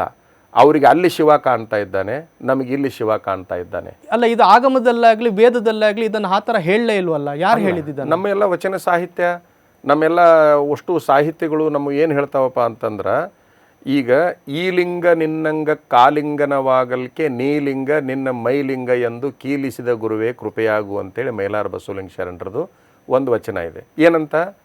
ಈ ಲಿಂಗ ಅಂದರೆ ಇದು ನಾ ಏನು ಕಟ್ಕೊಂಡಿದ್ದೀನಲ್ಲ, ಈ ಲಿಂಗ ಇದು ನಿನಗೆ ದೇಹಕ್ಕೆ ಸ್ಪರ್ಶ ಆದ್ರೆ ಸಾಕು, ನಿನ್ನ ದೇಹವೇ ಲಿಂಗ ಆಗ್ತದೆ ಅಂತ ಹೇಳ್ತಕ್ಕಂಥ ಒಂದು ಸಿದ್ಧಾಂತ ನಮ್ಮದು. ನಾನೇ ಲಿಂಗ ಸ್ವರೂಪನಾದಾಗ ನಾವು ಹೊರಗಿನ ಲಿಂಗಗಳನ್ನು ನೋಡುವಂಥ ಅವಶ್ಯಕತೆ ಏನಿರ್ತದೆ? ಈ ವಚನ ಏನಿದೆ ತುಂಬಾ ಸಂತೋಷ. ಈ ವಚನ ಅಲ್ಲ, ನಿಜವಾಗಿ ಈ ವಚನ ಬಹಳ ಸ್ವಾರಸ್ಯಕರವಾಗಿದೆ. ಇನ್ನು ಕಟ್ಟಿದ ಲಿಂಗ ಈ ವಚನಕಾರರು ಹೇಳಿದ ಈ ವಚನದ ವಿಚಾರ ದೇಹಕ್ಕೆ ಸಂಬಂಧಿಸಿದ್ದು ಅಥವಾ ಆ ದೇಹದ ಒಳಗಡೆ ಇರ್ತಕ್ಕಂಥ ಆತ್ಮನಿಗೆ ಸಂಬಂಧಿಸಿದ್ದು? ನೋಡ್ರಿ, ಇಲ್ಲಿ ಇದು ದೇಹವನ್ನ ಇಟ್ಬಿಟ್ಟು ಹೇಳಿರೋದು ಅಥವಾ ಒಳಗಡೆ ಇರ್ತಕ್ಕಂಥ ಈ ಚೈತನ್ಯದ? ದೇಹವನ್ನು ಬಿಟ್ಟು ಆತ್ಮ ಇಲ್ಲ, ಆತ್ಮವನ್ನು ಬಿಟ್ಟು ದೇಹ ಇಲ್ಲ. ಅವನ್ನು ಬೇರ್ಪಡಿಸ್ಲಿಕ್ಕೆ ಆಗೋದಿಲ್ಲ. ಅವು ಎರಡನ್ನೂ ನಾವು ಬೇರ್ಪಡಿಸ್ಲಿಕ್ಕೆ ಆಗೋದಿಲ್ಲ. ಒಂದನ್ನು ಬಿಟ್ಟು ಒಂದಿಲ್ಲ. ದೇಹ ಇಲ್ಲ ಅಂತಂದ್ರೆ ಅಲ್ಲಿ ಆತ್ಮ ಇಲ್ಲ, ಆತ್ಮ ಇಲ್ಲ ಅಂತಂದ್ರೆ ಅಲ್ಲಿ ದೇಹ ಇಲ್ಲ. ಒಂದು ಹಣ್ಣು ಇರ್ತದೆ, ಆ ಹಣ್ಣಿನೊಳಗೆ ರುಚಿ ಅಂತ ಐತಿ. ರುಚಿಯನ್ನಷ್ಟೇ ಹೊರಗೆ ತೆಗೀಲಿಕ್ಕೆ ಆಗ್ತದೆ ತಮಗೆ? ಇಲ್ಲ. ಒಂದು ಹೂವಿನಲ್ಲಿ ಸುಗಂಧ ಇದೆ, ಕೇವಲ ಸುಗಂಧವನ್ನು ಹೊರಗೆ ತೆಗೆದು ನೋಡಲಿಕ್ಕೆ ಸಾಧ್ಯತೆ ಇಲ್ಲ. ಹೂವನ್ನು ನೋಡಲಿಕ್ಕೆ ಸಾಧ್ಯತೆ ಹೊರತಾಗಿ ಸುಗಂಧವನ್ನು ನೋಡಲಿಕ್ಕೆ ಸಾಧ್ಯ ಇಲ್ಲ. ಸಕ್ಕರೆಯನ್ನು ನೋಡಲಿಕ್ಕೆ ಸಾಧ್ಯತೆ ಹೊರತಾಗಿ ಸಿಹಿಯನ್ನು ಕಣ್ಣಿನಿಂದ ನೋಡಲಿಕ್ಕೆ ಸಾಧ್ಯ ಇಲ್ಲ. ಈ ದೇಹ ಮತ್ತು ಆತ್ಮಗಳಂತ ಏನದಾವ ಒಂದನ್ನೊಂದು ಬಿಡಿಸ್ಲಿಕ್ಕೆ ಆಗೋದಿಲ್ಲ. ಅಂದರೆ ಈಗ ದೇಹ ನಶಿಸಿ ಹೋದರೆ ಆತ್ಮನೂ ನಶಿಸಿ ಹೋಗುತ್ತೆ ಅಂತನಾ? ಹೌದಲ್ಲ, ಸಹಜವಾಗಿ. ಈಗ ಆಶ್ರಯ ಎಲ್ಲೇ ಐತೆ ಅದಕ್ಕೆ? ಆ ಆತ್ಮಕ್ಕೆ ಆಶ್ರಯ ಕೊಟ್ಟಿರ್ತಕ್ಕಂಥದ್ದು ಈ ದೇಹ. ಆತ್ಮಕ್ಕೆ ಆಶ್ರಯ ಕೊಟ್ಟೈತಿ. ಅಂದ್ರೆ ಈಗ ಪೂಜೆ ಪುರಸ್ಕಾರ ಮಾಡುವ ಉದ್ದೇಶ ಸ್ವಾಮೀಜಿಯವರೇ ಹಾಗಾದ್ರೆ ಆತ್ಮ ಸಾಕ್ಷಾತ್ಕಾರ ಅಲ್ಲ, ಆತ್ಮ ಸಾಕ್ಷಾತ್ಕಾರ ಅಂದ್ರೆ ಏನು? ಈಗ ಬುದ್ಧನಿಗೆ ಜ್ಞಾನೋದಯ ಆಯಿತು ಅಂತ ಎಲ್ಲರೂ ಹೇಳ್ತಾರೆ, ಬೋಧಿ ವೃಕ್ಷದ ಕೆಳಗಡೆ ಬುದ್ಧನಿಗೆ ಜ್ಞಾನೋದಯ ಆಯಿತು ಅಂತ. ಯಾವ ವಿಚಾರದ ಮೇಲೆ ಜ್ಞಾನೋದಯ ಐತೆ, ಯಾವ ವಿಚಾರದ ಜ್ಞಾನ ಐತೆ, ಇದ್ರ ಬಗ್ಗೆ ಯಾರು ಮಾತಾಡೋದಿಲ್ಲ. ಈಗ ತಾವು ಹೇಳ್ದಂಗೆ ಆತ್ಮ ಸಾಕ್ಷಾತ್ಕಾರ. ಈಗ ನೋಡ್ರಿ, ಬುದ್ಧನಿಗೆ ಸಾಕ್ಷಾತ್ಕಾರ ಆಗಿರತಕ್ಕಂಥದ್ದು ಒಂದು ಕಥೆಯನ್ನು ಹೇಳ್ತಾರೆ. ಏನು, ಅಲ್ಲೊಂದು ಶವ ಹೊರಟಿತ್ತು, ಬುದ್ಧ ಒಟ್ಟ ಶವವನ್ನೇ ನೋಡಿರಲಿಲ್ಲ, ಅಲ್ಲೊಬ್ಬ ವೃದ್ಧ ಹೊಂಟಿದ್ದ. ಈ ಮನುಷ್ಯ ವೃದ್ಧನಾದ ಮೇಲೆ ವಯಸ್ಸಾದ ಮೇಲೆ ಹಿಂಗೆ ಆಗ್ತಾನ ಅಂತಕ್ಕಂಥ ಕಲ್ಪನೆ ಅವನಿಗೆ ಬಂತು. ಒಂದು ಹಿಂಗೆ ಸತ್ತು ಅಂದರೆ ಜೀವ ಹೋದ ಮೇಲೆ ಹಿಂಗೆ ತೊಗೊಂಡೋಗಿ ಇದನ್ನು ಸುಡೋದು ಹೋಗೋದು ಮಾಡ್ತಾರೆ ಅಂತಕ್ಕಂಥದ್ದು ಗೊತ್ತಾಯಿತು. ಇಷ್ಟೇ ಅಲ್ಲ, ಇಷ್ಟಕ್ಕಾಗಿ ಇಷ್ಟೆಲ್ಲ ಯಾಕೆ ಬಡ್ದಾಟ ಅಂಥೇಳಿ ಅರಮನೆಯನ್ನು ತ್ಯಾಗ ಮಾಡಿದ ಅಂತ ನಾವು ಬುದ್ಧನ ಬಗ್ಗೆ ಓದ್ಕೊಳ್ತೀವಿ. ಹೌದಲ್ಲ? ಆ ಒಂದು ವೃದ್ಧನ ಶರೀರವನ್ನು, ಕೃಶವಾಗಿರ್ತಕ್ಕಂಥ ಶರೀರವನ್ನು ಮತ್ತು ಆ ಶವವನ್ನು ನೋಡಿ ಬುದ್ಧನಿಗೆ ವೈರಾಗ್ಯ ಬಂತು ಅಂತ ನಮಗೆ ಗೊತ್ತಿದ್ದಂಗೆ. ಒಂದು ವೈರಾಗ್ಯಕ್ಕೆ ಒಂದು ಕಾರಣ ಆಗ್ತದೆ ಅಷ್ಟೇ. ಅರಮನೆಯನ್ನು ಬಿಟ್ಟು ಹೊರಗೆ ಬರಲಿಕ್ಕೆ ಬುದ್ಧನಿಗೊಂದು ಕಾರಣ ಏನಾಯಿತು? ಅವು ಎರಡರ ದರ್ಶನ. ಇಷ್ಟಕ್ಕಾಗಿ ಇಷ್ಟ ಯಾಕೆ ಬಡ್ದಾಡಬೇಕು ಅಂತಂದ. ಆ ಮಾರ್ಗವನ್ನು ಬಿಟ್ಟ ಈ ಮಾರ್ಗಕ್ಕೆ ಬಂದ. ಹಿಂಸೆಯನ್ನು ಬಿಟ್ಟ ಅಹಿಂಸೆಯ ಮಾರ್ಗವನ್ನು ಹಿಡ್ದ. ಈಗ ಮಹಾರಾಜನಾಗಿದ್ದಾಗ ಯುದ್ಧ ಮಾಡಬೇಕು, ಒಬ್ಬರನ್ನ ಕೊಲ್ಲಬೇಕು, ಒಬ್ಬರನ್ನ ಒಳಗೆ ಹಾಕಬೇಕು, ಒಬ್ಬರನ್ನ ಹೊರಗೆ ಹಾಕಬೇಕು, ಅದನ್ನು ಕಸಗೋಬೇಕು. ನಶ್ವರವಾಗುವಂಥ ಈ ಶರೀರಕ್ಕಾಗಿ ಇದೆಲ್ಲ ಯಾಕೆ? ಆತನ ಆತ್ಮ ಸಾಕ್ಷಾತ್ಕಾರಕ್ಕೆ ಅದು ಕಾರಣ ಆಯಿತು. ಒಬ್ಬರ ತ್ಯಾಗಕ್ಕೆ ಒಂದು ಪ್ರಕರಣ ಕಾರಣ ಆಗ್ತದೆ. ಈಗ ಗಾಂಧಿ ಬಟ್ಟೆ ಯಾಕೆ ಕಳೆದ್ರು, ಲಂಡ ಪಂಜೆ ಯಾಕೆ ಕೊಟ್ಟರು? ಒಂದು ನದಿ ದಂಡೆಯಲ್ಲಿ ಒಬ್ಬ ಹೆಣ್ಮಗಳು ಒಂದು ಸೀರೆಯನ್ನು ಅರ್ಧ ತೊಳಿತಾ ಇದ್ಲು, ಅರ್ಧ ಉಟ್ಕೊಂಡಿದ್ಲು. ಮುಂದೆ ಅದನ್ನು ಒಣಗಿಸಿಕೊಂಡು ಮತ್ತೆ ಅದನ್ನು ಉಟ್ಕೊಂಡು ಇದನ್ನು ಮಾಡಿಕೊಂಡ್ಲು. ನನ್ನ ದೇಶದೊಳಗಿನ ಜನ ಇಷ್ಟೊಂದು ಕಷ್ಟ ಕಾಲದಲ್ಲಿದ್ದಾಗ ನಾನು ಈ ರೀತಿ ಬಟ್ಟೆಗಳನ್ನು ಉಡೋದು ಎಷ್ಟು ಸರಿ ಇದು ಅಂಥೇಳಿ ಅವತ್ತು ತೆಗೆದ್ರು ಅಂತ ಒಂದು ಕಾರಣ. ಆ ಮುದುಕಿಯ ಪ್ರಕರಣ ಗಾಂಧಿ ತನ್ನ ಹ್ಯಾಟು, ಶೂಟು, ಬೂಟು, ಕೋಟು ಇವು ಎಲ್ಲವುಗಳನ್ನು ಕಳಚಿ ಹಾಕಲಿಕ್ಕೆ ಒಂದು ಕಾರಣ ಇತ್ತು. ಯಾವುದೇ ಒಬ್ಬ ವ್ಯಕ್ತಿಗೆ ಒಂದು ಪ್ರಕರಣ ಏನೈತಲ್ಲ, ಅದು ಆತನ ವೈರಾಗ್ಯಕ್ಕೆ ಕಾರಣ. ಅಲ್ಲ, ನನ್ನ ಮೂಲ ಪ್ರಶ್ನೆ ಇರೋದು ಸ್ವಾಮೀಜಿಯವರೇ, ಈಗ ತಾವು ಹೇಳಿದ್ರಿ, ಈಗ ಅಂದರೆ ನಾನು ಅರ್ಥ ಮಾಡ್ಕೊಂಡಿದ್ದು, maybe wrong or right ನನಗೆ ಗೊತ್ತಿಲ್ಲ. ಈಗ ದೇಹ ಮತ್ತು ಆತ್ಮ ಅಂತ ಹೇಳುವಂಥದ್ದು ಎರಡನ್ನು ಬೇರ್ಪಡೆ ಮಾಡಲಿಕ್ಕೆ ಆಗೋದಿಲ್ಲ ಅಂತ ಹೇಳಿದ್ರಿ ತಾವು. ಈಗ ಆಗಮ ಏನು ಹೇಳುತ್ತೆ ಅಥವಾ ವೇದ ಏನು ಹೇಳುತ್ತೆ ಅಂತ ನಾನು ತಿಳ್ಕೊಂಡಿರೋದು ಆ್ಯಸ್ ಎ ಫಿಲಾಸಫಿ ಸ್ಟೂಡೆಂಟಾಗಿ, ದೇಹ ಆತ್ಮಕ್ಕಿಂತ ಬೇರೆ ಅಲ್ಲ, ಆದರೆ ಆತ್ಮ ದೇಹಕ್ಕಿಂತ ಬೇರೆ ಅಂತ. ಈ ಚೈತನ್ಯ ಅಂತ ಹೇಳುವಂಥದ್ದು ಜನ್ಮದಿಂದ ಜನ್ಮಕ್ಕೆ ಬೇರೆ ಬೇರೆ ರೂಪ ಪಡ್ಕೊಳ್ತದೆ. ಇಲ್ಲಿ ನಶಿಸಿ ಹೋಗುವುದು ದೇಹವಿನ ಆತ್ಮ ಅಲ್ಲ ಅಂತ ನಾನು ನಂಬ್ಕೊಂಡಿರೋದು. ಆದರೆ ದೇಹವೇ ಆತ್ಮ ಅಂತ ಹೇಳುವಂಥ ಪರಿಕಲ್ಪನೆ ಚಾರ್ವಾಕರಲ್ಲಿದೆ. ಚಾರ್ವಾಕ್ ಫಿಲಾಸಫಿ ಇದು ಸಹ ಲೋಕಾಯುತರು ಯಾರೆಲ್ಲ ನಿಮಗೆ ಅದರಲ್ಲೂ ಸಹ ಋಷಿಗಳೆಲ್ಲ ಇದ್ದರು, ಅವರೊಂದು ಫಿಲಾಸಫಿ ಮಂಡನೆ ಮಾಡಿದ್ದಾರೆ. ದೇಹ ಯಾವಾಗ ಹುಟ್ಟುತ್ತದೆ ಆತ್ಮ ಹುಟ್ಟುತ್ತದೆ, ದೇಹ ಯಾವಾಗ ಸಾಯ್ತದೆ ಅಲ್ಲಿ ಆತ್ಮ ಸಾಯ್ತದೆ ಅಂತ ಹೇಳುವಂಥದ್ದು. ನನಗೆ ವಚನ ಸಾಹಿತ್ಯದಲ್ಲಿ ಇದರ ಬಗ್ಗೆ ಏನಿದೆ ಇದನ್ನು ಸ್ವಲ್ಪ ಸ್ಪಷ್ಟಪಡಿಸಬೇಕು ಅಂತ ಹೇಳಿ. ನೋಡ್ರಿ, ಆತ್ಮದ ಪರಿಕಲ್ಪನೆ ಏನು ವಚನ ಸಾಹಿತ್ಯದಲ್ಲಿ ಶರಣರಲ್ಲಿ ಅಂತ. ಆತ್ಮದ ಪರಿಕಲ್ಪನೆ ಅಂತಂದ್ರೆ ನನ್ನನ್ನು ನಾನು ಶುದ್ಧೀಕರಣ ಮಾಡಿಕೊಂಡು ಹೋಗುವಂಥದ್ದು. ಕಾಯ, ವಾಚ, ಮನಸ ಮೂರು ತ್ರಿಕರಣ ಶುದ್ಧಿ ಅಂತಕ್ಕಂಥದ್ದು ಬರ್ತೈತಿ ನಮ್ಮಲ್ಲಿ. ಆ ತ್ರಿಕರಣಗಳಲ್ಲಿ ಕಾಯ, ವಾಚ, ಮನಸ ಮೂರರಲ್ಲೂ ಶುದ್ಧೀಕರಣ ಇರತಕ್ಕಂಥದ್ದು ಆತ್ಮ ಸಾಕ್ಷಾತ್ಕಾರಕ್ಕೆ ಮೂಲ ಕಾರಣ ಆಗ್ತದೆ. ಈಗ ಕಾಯ ಶುದ್ಧಿ ಇತ್ತು, ವಾಚ ಶುದ್ಧಿ ಇರಲಿಲ್ಲ, ವಾಚಾನೂ ಶುದ್ಧಿ ಇದೆ, ಕಾಯನೂ ಶುದ್ಧಿ ಇದೆ, ಮನಸ್ಸು ಶುದ್ಧಿ ಇರಲಿಲ್ಲ, ಅದು ಆತ್ಮ ಸಾಕ್ಷಾತ್ಕಾರಕ್ಕೆ ಕಾರಣ ಅಲ್ಲ. ಅಂದರೆ ಇಷ್ಟೆಲ್ಲ ಪೂಜಾ ಪದ್ಧತಿ ನೀವು ಹೇಳ್ತಾ ಇರೋದು ಆತ್ಮ ಸಾಕ್ಷಾತ್ಕಾರಕ್ಕಾಗಿ ಅಂತ ಅರ್ಥ ಮಾಡ್ಕೊಳ್ಬೋದಾ? ಮಾಡ್ರಿ, ಸರಿ ಸರಿ. ಆತ್ಮ ಸಾಕ್ಷಾತ್ಕಾರ ಅಂದರೆ ಏನು? ಈಗ ತನ್ನಂತೆ ಪರರ ಬಗೆದೊಡೆ ಕೈಲಾಸ ಭಿನ್ನಾನವಕ್ಕೂ ಸರ್ವಜ್ಞ ಅಂತ ಒಂದು ಮಾತೈತಿ. ನೀವು ನನ್ನಂಗ ಅಂತ ತಿಳ್ಕೊಂಡೆ ಅಂತಂದ್ರೆ, ನೀವು ನನ್ನಂಗ ಅಂತ ತಿಳ್ಕೊಂಡ್ರೆ ನನಗೆ ಆತ್ಮ ಸಾಕ್ಷಾತ್ಕಾರ ಆಗಿದೆ ಅಂತ. ನೀವೇ ಬೇರೆ, ನಾನೇ ಬೇರೆ, ನಾನು ಶ್ರೇಷ್ಠ, ನೀವು ಕನಿಷ್ಠ, ಇಂತಹ ತಾರತಮ್ಯದ ಭಾವಗಳು ಇಲ್ಲದೇ ಇರುವಂಥದ್ದು ಏನೈತಲ್ಲ ಆತ್ಮ ಸಾಕ್ಷಾತ್ಕಾರ ಆದಂಗೆ. ಯಾವ ಮನುಷ್ಯನಿಗೆ ಆತ್ಮ ಸಾಕ್ಷಾತ್ಕಾರ ಆಗಿದೆ ಅವನ ದೃಷ್ಟಿ ಸಮತಾ ದೃಷ್ಟಿಯಿಂದ ಕೂಡಿರ್ತೈತಿ ಅಂತಕ್ಕಂಥದ್ದು. ಸರಿ, ಅವನಲ್ಲಿ ತಾರತಮ್ಯ ಅಂತಕ್ಕಂಥದ್ದು ಇರೋದಿಲ್ಲ, ಅವನಲ್ಲಿ ತಾರತಮ್ಯ ಅಂತಕ್ಕಂಥದ್ದು ಇರೋದಿಲ್ಲ. ಈಗ ಬಸವಣ್ಣನವರ ದೃಷ್ಟಿಯಲ್ಲಿ ಎಲ್ಲರೂ ಸಮಾನರಾಗಿದ್ದರು. ಬಸವಣ್ಣನವರಿಗೆ ಆತ್ಮ ಸಾಕ್ಷಾತ್ಕಾರ ಆಗಿತ್ತು. ಆತ್ಮ ಸಾಕ್ಷಾತ್ಕಾರ ಆಗಿರ್ತಕ್ಕಂಥ ಮನುಷ್ಯನಿಗೆ ಎಲ್ಲದೂ ಒಂದೇ ಥರ ಕಾಣ್ತಿರ್ತದೆ. ಆಯ್ತು ಸ್ವಾಮೀಜಿ ಅವರೇ, ಈಗ ತಾವು ಭಸ್ಮ ಹಾಕೊಂಡಿದ್ದೀರಿ. ಈಗ ನಿಮ್ಮಲ್ಲಿ ಓಂ ನಮಃ ಶಿವಾಯ ಪದದ ಬಳಕೆ ಇದೆಯಾ? ಇದೆ ಅಲ್ವಾ? ಈಗ ನಿಮ್ಮ ಶಿವ ಅಂದ್ರೆ ನೀವು ನೋಡುವ ಶಿವ ಅಂದ್ರೆ ಶರಣರು ನೋಡುವ ಶಿವ, ಇದರ ಸ್ವರೂಪ ಏನು? ಯಾವರನ್ನ ನೀವು ಶಿವ ಅಂತ ಕರಿತೀರಿ? ಅದು ಹೇಗಿರ್ತದೆ? ಅದ್ರ ಸ್ವರೂಪ ಏನು? ನಿಮ್ಮ ವಚನದಲ್ಲಿ ಅದ್ರ ಬಗ್ಗೆ ಏನು ಹೇಳಿದ್ದಾರೆ? ಅವನು ಹೇಗಿರ್ತಾನೆ? ಅವನ ರೂಪ ಏನು? ಈಗ ಆತ ನಿರಾಕಾರ ಅಂತ ಹೇಳುತ್ತೆ ವಚನ ಸಾಹಿತ್ಯ. ವೈದಿಕರು ಅದನ್ನೇ ಹೇಳ್ತಾರೆ. ಹೇಳಿಕೊಳ್ಳಿ. ಆಕಾರ, ಈಗ ನೋಡ್ರಿ, ಅಲ್ಲಿ ಆಕಾರ ಇಲ್ಲ ಅಂತ ಹೇಳ್ತೀವಿ ನಾವು. ವೀರಶೈವ ಲಿಂಗಾಯತರು ಶಿವನಿಗೆ ಆಕಾರ ಇಲ್ಲ ಅಂತ ಹೇಳ್ತೀವಿ. ಆತ ನಿರಾಕಾರನಾಗಿರ್ತಕ್ಕಂಥವ. ಸಾಕಾರದಲ್ಲಿ ಆತನನ್ನು ತಂದುಕೊಳ್ಳುವ ಅವಶ್ಯಕತೆ ನಮಗಿಲ್ಲ. ನಿರಾಕಾರ ಸ್ವರೂಪನಾಗಿ ಎಲ್ಲರೂ ಕೂಡ ನಿರಾಕಾರವನ್ನು ಸಾಕಾರದಲ್ಲಿ ಕಂಡಾರ. ಇದರೊಳಗೆ ಶಿವ ಇದ್ದಾನೆ ಅನ್ನುವಂತಹ ಭಾವನೆಯನ್ನು ತಂದುಕೊಂಡಿದ್ದಾರೆ. ಕಂಬದಲ್ಲಿ ವಿಷ್ಣು ಇದ್ದಾನೆ ಅನ್ನುವಂತಹ ಮಾತು, ಉಗ್ರ ನರಸಿಂಹನಿದ್ದಾನೆ ಅನ್ನುವಂತಹದ್ದು ಅಂದ್ರೆ ತೋರಿಸ್ತೀನಿ. ಒಂದು ಯಾವುದೋ ನಿಮಗೆ ಪ್ರಸಂಗ ಹೇಳೋದಂತಂದ್ರೆ, ಕಂಬದಿನೋ ಬಿಂಬದಿನೋ ಎಲ್ಲರಿಗೂ ಒಂದು ಕಡೆಗೆ ನೀ ನಂಬಿಕೆಯನ್ನು ಇಟ್ಕೊಳ್ಳೇಬೇಕಲ್ಲ. ಆ ನಂಬಿಕೆ ಅನ್ನುವಂಥದ್ದು ಏನಿರ್ತೈತಲ್ಲ ಬಹಳ ವಿಶೇಷವಾಗಿರ್ತೈತಿ. ನಾವು ಇಷ್ಟಲಿಂಗದಲ್ಲಿ ಶಿವನನ್ನು ಕಾಣ್ತೀವಿ. ಅಲ್ಲ, ನಿಮ್ಮ ಶಿವ ಏನು, ಅವನ ಸ್ವರೂಪ ಏನು ಅಂತ ಅವನು ಹೇಗಿದ್ದಾನೆ ನೋಡಿ. ಅಲ್ಲ, ಸ್ವರೂಪನೇ ಇಲ್ಲ ಅವನಿಗೆ. ಅವನ ವಚನದಲ್ಲಿ ಅದರ ಬಗ್ಗೆ ಸ್ವರೂಪನೇ ಇಲ್ಲ ಅವನಿಗೆ ಸ್ವರೂಪ ಇಲ್ವೇ ಇಲ್ಲ. ಸ್ವರೂಪ ಇಲ್ಲದವನಿಗೆ ಸ್ವರೂಪ ಯಾವುದು ಅಂತ ಕೇಳಿದ್ರೆ ಹೇಳಲಿಕ್ಕೆ ಆಗೋದಿಲ್ಲ. ಮುಗಿದಾಗಲ್ಲ ಜಗದಾಗಲ್ಲ ಅಂತ ಒಂದು ವಚನ. ಈಗ ನೋಡ್ರಿ, ಈಗ ಮುಗಿಲಗಲ ಅಂತ ಹೇಳ್ತೀವಿ, ಜಗದಗಲ ಅಂತ ಹೇಳ್ತೀವಿ. ನಿಮ್ಮಗಲ ಪಾತಾಳದಿಂದ ಅತ್ತತ್ತ, ಬ್ರಹ್ಮಾಂಡದಿಂದ ಅತ್ತತ್ತ ನಿಮ್ಮ ಶ್ರೀ ಮುಕುಟ, ಅಗಮ್ಯ, ಅಗೋಚರ, ಅಪ್ರತಿಮ, ಇವೆಲ್ಲ ಏನು ಹೇಳ್ತಾವ ಶಬ್ದಗಳು ಹೇಳ್ರಿ ನೋಡೋಣ. ಆಕಾರ ರಹಿತವಾಗಿರ್ತಕ್ಕಂಥದ್ದು. ಇದಕ್ಕೆಲ್ಲ ಆಕಾರ ಐತೇನು? ಆಕಾಶಕ್ಕೆ ಆಕಾರ ಐತೇನ್ರಿ? ಹೋದಷ್ಟೆಲ್ಲ ಸಿಗ್ತದೆ ನಿಮಗೆ. ಕಂಡಂಗೆ ಕಾಣ್ತೈತಿ, ಆದ್ರೆ ಐತೇನ ಅಲ್ಲಿ? ಇಲ್ಲ.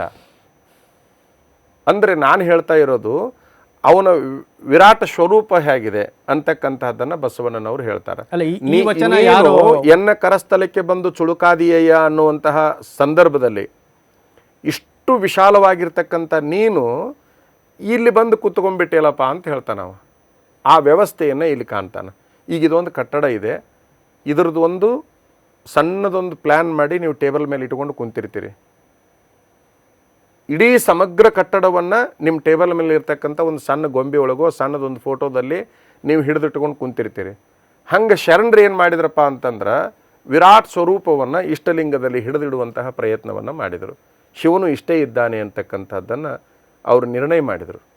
ಅಲ್ಲ, ಯಾಕಂದರೆ ನಾನು ಈ ವಚನವನ್ನು ಯಾಕೆ ತಮ್ಮಲ್ಲಿ ಕೇಳಿದೆ ಅಂದರೆ ಸ್ವಾಮೀಜಿಯವರೇ, ರುದ್ರವಾಶ್ಯದಲ್ಲಿ ಒಂದು ಶ್ಲೋಕ ಬರ್ತದೆ, ಆ ಪಾತಾಳ ನವಸ್ಥಳ ಅಂತ ಭುವನ ಬ್ರಹ್ಮಾಂಡ ಮಾವಿಸ್ಪುರ ಅಂತ ಒಂದು ಶ್ಲೋಕ. ಜ್ಯೋತಿಷ್ಪಾಟಿಕಲ್ಲಿ ಸೇಮ್ ಅದೇ ಕನ್ನಡದಲ್ಲಿ ವಚನದಲ್ಲಿ ಬಸವಣ್ಣನವರು ಜಗತ್ತಿಗೆ ಹೇಳಿದ್ದಾರೆ. ಅದರಲ್ಲಿ ಸಂಸ್ಕೃತದಲ್ಲಿದೆ. ಎರಡು ಸಾಮ್ಯತೆ ಆಯ್ತಲ್ಲ ಅಂತ. ಅಲ್ರಿ, ಈಗ ನೋಡ್ರಿ, ವೇದದಲ್ಲಿ ಹೇಳಿದ ಶಿವನ ಸ್ವರೂಪ ಈಗ ವಚನದಲ್ಲಿ ಹೇಳಿದ ಸ್ವರೂಪಕ್ಕೂ ಎರಡು ಒಂದೇ ಸಾಮ್ಯತೆ ಆಯ್ತಲ್ಲ ಅಂತ. ನಮ್ಮದು ನಾವು ಬಹಳ ಪುರಾತನ ಅಂತ ಯಾಕೆ ಹೇಳ್ಕೊಳ್ತೀವಿ ಅಂತಂದ್ರೆ ಎಲ್ಲ ಕಡೆಗೂ ನಾವಿದ್ದೇವೆ.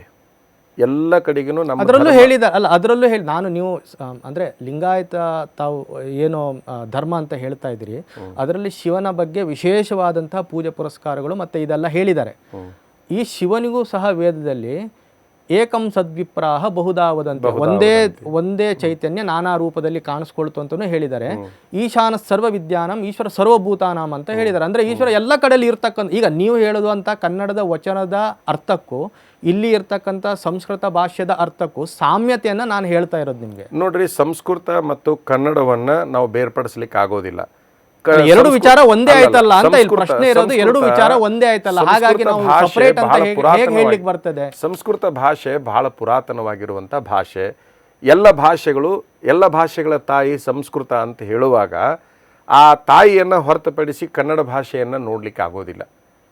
ಸಂಸ್ಕೃತದಲ್ಲಿದ್ದು ಕನ್ನಡದಲ್ಲಿ ಯಾಕೈತಿ ಅಂತಂದ್ರೆ ತಾಯಿ ಒಳಗಿರ್ತಕ್ಕಂಥ ಬ್ಲಡ್ ಮಗಳೊಳಗೆ ಬಂದಿರ್ತೈತಿ, ಮಗನೊಳಗೆ ಬಂದಿರ್ತೈತಿ. ಸ್ವಾಮೀಜಿಯವರೇ, ನನ್ನ ಮೂಲ ಪ್ರಶ್ನೆ ಇರೋದು ಎರಡೂ ವಿಚಾರ ಒಂದೇ ಆಯ್ತಲ್ಲ. ಈಗ ನಾವು ವೇದದ ಮೂಲವನ್ನು ಹುಡ್ಕೊಳ್ಳಕ್ ಹೋದ್ರೆ ಅದು ಅಪೌರುಷ, ಅದು ಯಾವಾಗ ರಚನೆ ಆಯ್ತು ಅಂತ ಹೇಳೋದ್ರ ಬಗ್ಗೆ ಯಾರಿಗೂ ಯಾರಿಂದ ಆಯ್ತು, ಯಾವಾಗ ಆಯ್ತು, ಮತ್ತೆ ಒಬ್ಬನೇ ಅಷ್ಟು ಒಂದೇ ಟೈಮ್ ನಲ್ಲಿ ಆಗಿಲ್ಲ. ವೇದಗಳ ರಚನೆ ಒಂದೇ ಆಗ್ಲಿಲ್ಲ, ಮತ್ತೆ ಅಲ್ಲಿ ಎಲ್ಲೂ ಪರಸ್ಪರ ದೋಷಗಳಾಗ್ಲಿ ಅಥವಾ ವಿರುದ್ಧ ಇದು ಎಲ್ಲೂ ಕಂಡು ಬರೋದಿಲ್ಲ. ಹಾಗಾಗಿ ಒಬ್ಬನೇ ಬರ್ದಿದ್ರೆ ಅಥವಾ ಒಬ್ಬರಿಗಿಂತ ಹೆಚ್ಚು ಬರ್ದಿದ್ರೆ ಅದರಲ್ಲಿ ಏನಾದ್ರೂ ದೋಷಗಳು ಕಂಡು ಬರ್ತಾ ಇತ್ತು. ಈಗ ವೇದದ ವಿಚಾರಗಳೇ ಇದರಲ್ಲಿ ಇದ್ದ ಮೇಲೆ ಇದು ಅದು ಹೇಗೆ ಸಪರೇಟ್ ಆಗಲಿಕ್ಕೆ ಸಾಧ್ಯ ಅಂತ ನನ್ನ ಮೂಲಭೂತ ನಾನು ಆವಾಗಿಂದ ಅದನ್ನೇ ತಮ್ಮಲ್ಲಿ ಕೇಳ್ತಾ ಇರೋದು. ವಚನದಲ್ಲಿ ಇದ್ರ ಬಗ್ಗೆ ಏನು ಹೇಳಿದ್ದಾರೆ ಅಂತ ನಾನು ಹೇಳ್ತಾ ಇರೋದು ಅಂದರೆ ವೇದದಿಂದ ಇದು ಬಂದೈತಿ ಅಂತ ಅನ್ಕೋಬೇಡ್ರಿ ನೀವು. ವೇದದಿಂದ ಬಂದೈತಿ ಅಂತ ಅನ್ಕೋಬೇಡ್ರಿ, ಇದಕ್ಕೆ ಸ್ವಂತಿಕೆ ಇದೆ. ಸರಿ, ಹಾಗಾದ್ರೆ ಶಿವ ಅಂತ ಹೇಳುವಂಥ ಶಬ್ದ ನೀವು ಎಲ್ಲಿಂದ ತಗೊಂಡ್ರಿ? ಯಾವುದನ್ನ? ವಚನ ಸಾಹಿತ್ಯದಲ್ಲಿ ಶಿವ ಅಂತ ಹೇಳುವಂತ ಶಬ್ದ. ಈಗ ನಾವು ಇದೇ ಪ್ರಶ್ನೆ ವೈದಿಕರಲ್ಲಿ ಕೇಳಿದ್ರೆ ರುದ್ರದ 7ನೇ ಅನುವಾಕದಲ್ಲಿ ನಮ ಶಿವಾಯ ಅಂತ ಶಬ್ದ ಇದೆ, ಅದನ್ನ ತಗೊಂಡ್ವಿ ಅಂತ ನಾವು ನಮ್ಮೆಲ್ಲ ವಚನದಲ್ಲಿ ತುಂಬಿಕೊಂಡ್ಬಿಟ್ಟಿದೆ ನಾವು ಶಿವ. ಅಲ್ಲ, ಅದನ್ನ ಎಲ್ಲಿಂದ ತಗೊಂಡ್ರಿ ಅಂತ. ನಮ್ಮೆಲ್ಲ ವಚನದಲ್ಲಿ ಅಲ್ಲ, ವಚನದ ವೈದಿಕರಲ್ಲೂ ಅವ್ರು ನಾವು ವೇದದಿಂದ ತಗೊಂಡ್ವಿ ಅಂತ ಹೇಳ್ತಾರೆ. ಆ ಶಬ್ದನ ನಾವು ವೇದದಿಂದ ತಗೊಂಡ್ವಿ. ಇಲ್ಲ, ನಾವು ಎಲ್ಲಿಂದನೂ ಕೂಡ ತೆಗೆದುಕೊಂಡಿರ್ತಕ್ಕಂಥದ್ದಲ್ಲ, ಅದು ಇವರಲ್ಲಿ ಹುಟ್ಟಿರ್ತಕ್ಕಂಥದ್ದಿದು. ಈಗ ಅನುಭವ ಅನ್ನುವಂಥದ್ದು ಒಂದು ಏನು ಬರ್ತೈತಲ್ಲ, ಅನುಭವಕ್ಕೂ ವ್ಯತ್ಯಾಸ ಇದೆ. ಅವರು ವೇದದ ಅನುಭವದ ಮೇಲೆ ಮಾತಾಡ್ತಾರೆ, ನಾವು ಅನುಭವದ ಮೇಲೆ ಮಾತಾಡ್ತೀವಿ. ವೀರಶೈವ ಲಿಂಗಾಯತರು ಏನೈತಲ್ಲ, ಇವರು ಅನುಭವ ಮತ್ತು ಶಿವಾನುಭವ ಪ್ರಧಾನವಾಗಿರ್ತಕ್ಕಂಥ ವಿಚಾರಗಳನ್ನ ಇಟ್ಟುಕೊಂಡವರು. ಯಾವುದೇ ಅನುಭವದ ಆಧಾರದ ಮೇಲೆ, ಗ್ರಂಥಗಳ ಆಧಾರದ ಮೇಲೆ ಅಲ್ಲ. ಇವರಿಗೆ ಸಾಕಷ್ಟು ಅನುಭವ ಆಯಿತು, ಆ ಅನುಭವದ ಆಧಾರದ ಮೇಲೆ ಹುಟ್ಟಿರ್ತಕ್ಕಂಥ ಸಾಹಿತ್ಯ ನಮ್ಮದು ವೀರಶೈವ ಲಿಂಗಾಯತ ಸಾಹಿತ್ಯ. ಈಗ ಸ್ವಾಮೀಜಿಯವರೇ, ಈಗ ಲಿಂಗಾಯತ ಈ ವಚನಗಳಲ್ಲಿ ಕರ್ಮ ಸಿದ್ಧಾಂತಕ್ಕೆ ಹೆಚ್ಚಿನ ಮಾನ್ಯತೆಯನ್ನು ಕೊಟ್ಟಿದ್ದಾರೆ. ಈ ಕರ್ಮ ಸಿದ್ಧಾಂತ ಅಂದ್ರೆ ಏನು ಅಂತ ಹೇಳುವಂಥದ್ದು ನೀವೇನು ತಿಳ್ಕೊಂಡ್ರಿ? ಕರ್ಮ ಸಿದ್ಧಾಂತ ಅಂದ್ರೆ what goes around comes around ಅಂತ. ನಾವು ಏನು ಕೊಡ್ತೇವೆ ಅದೇ ನಮಗೆ ಹಿಂತಿರುಗಿ ಬರ್ತದೆ ಅಂತ ಹೇಳುವಂಥದ್ದು. ಒಳ್ಳೇದು ಕೊಟ್ಟರೆ ಒಳ್ಳೇದು ಬರ್ತದೆ, ಕೆಟ್ಟದ್ದು ಕೊಟ್ಟರೆ ಕೆಟ್ಟದ್ದು ಬರ್ತದೆ ಅಂತ. ಮಾಡಿದ್ದುಣ್ಣು ಮಾರಾಯ. ಕನ್ನಡದಲ್ಲಿ ಒಂದು ಗಾದಿ ಮಾತಿದೆ, ಮಾಡಿದ್ದುಣ್ಣು ಮಾರಾಯ ಅಂತ. ನಾನು ಏನನ್ನ ಮಾಡ್ತೀನಿ, ನಾನು ಅದನ್ನು ಅನುಭವಿಸ್ತೀನಿ ಅನ್ನುವಂಥದ್ದು ಕರ್ಮ ಸಿದ್ಧಾಂತವನ್ನು.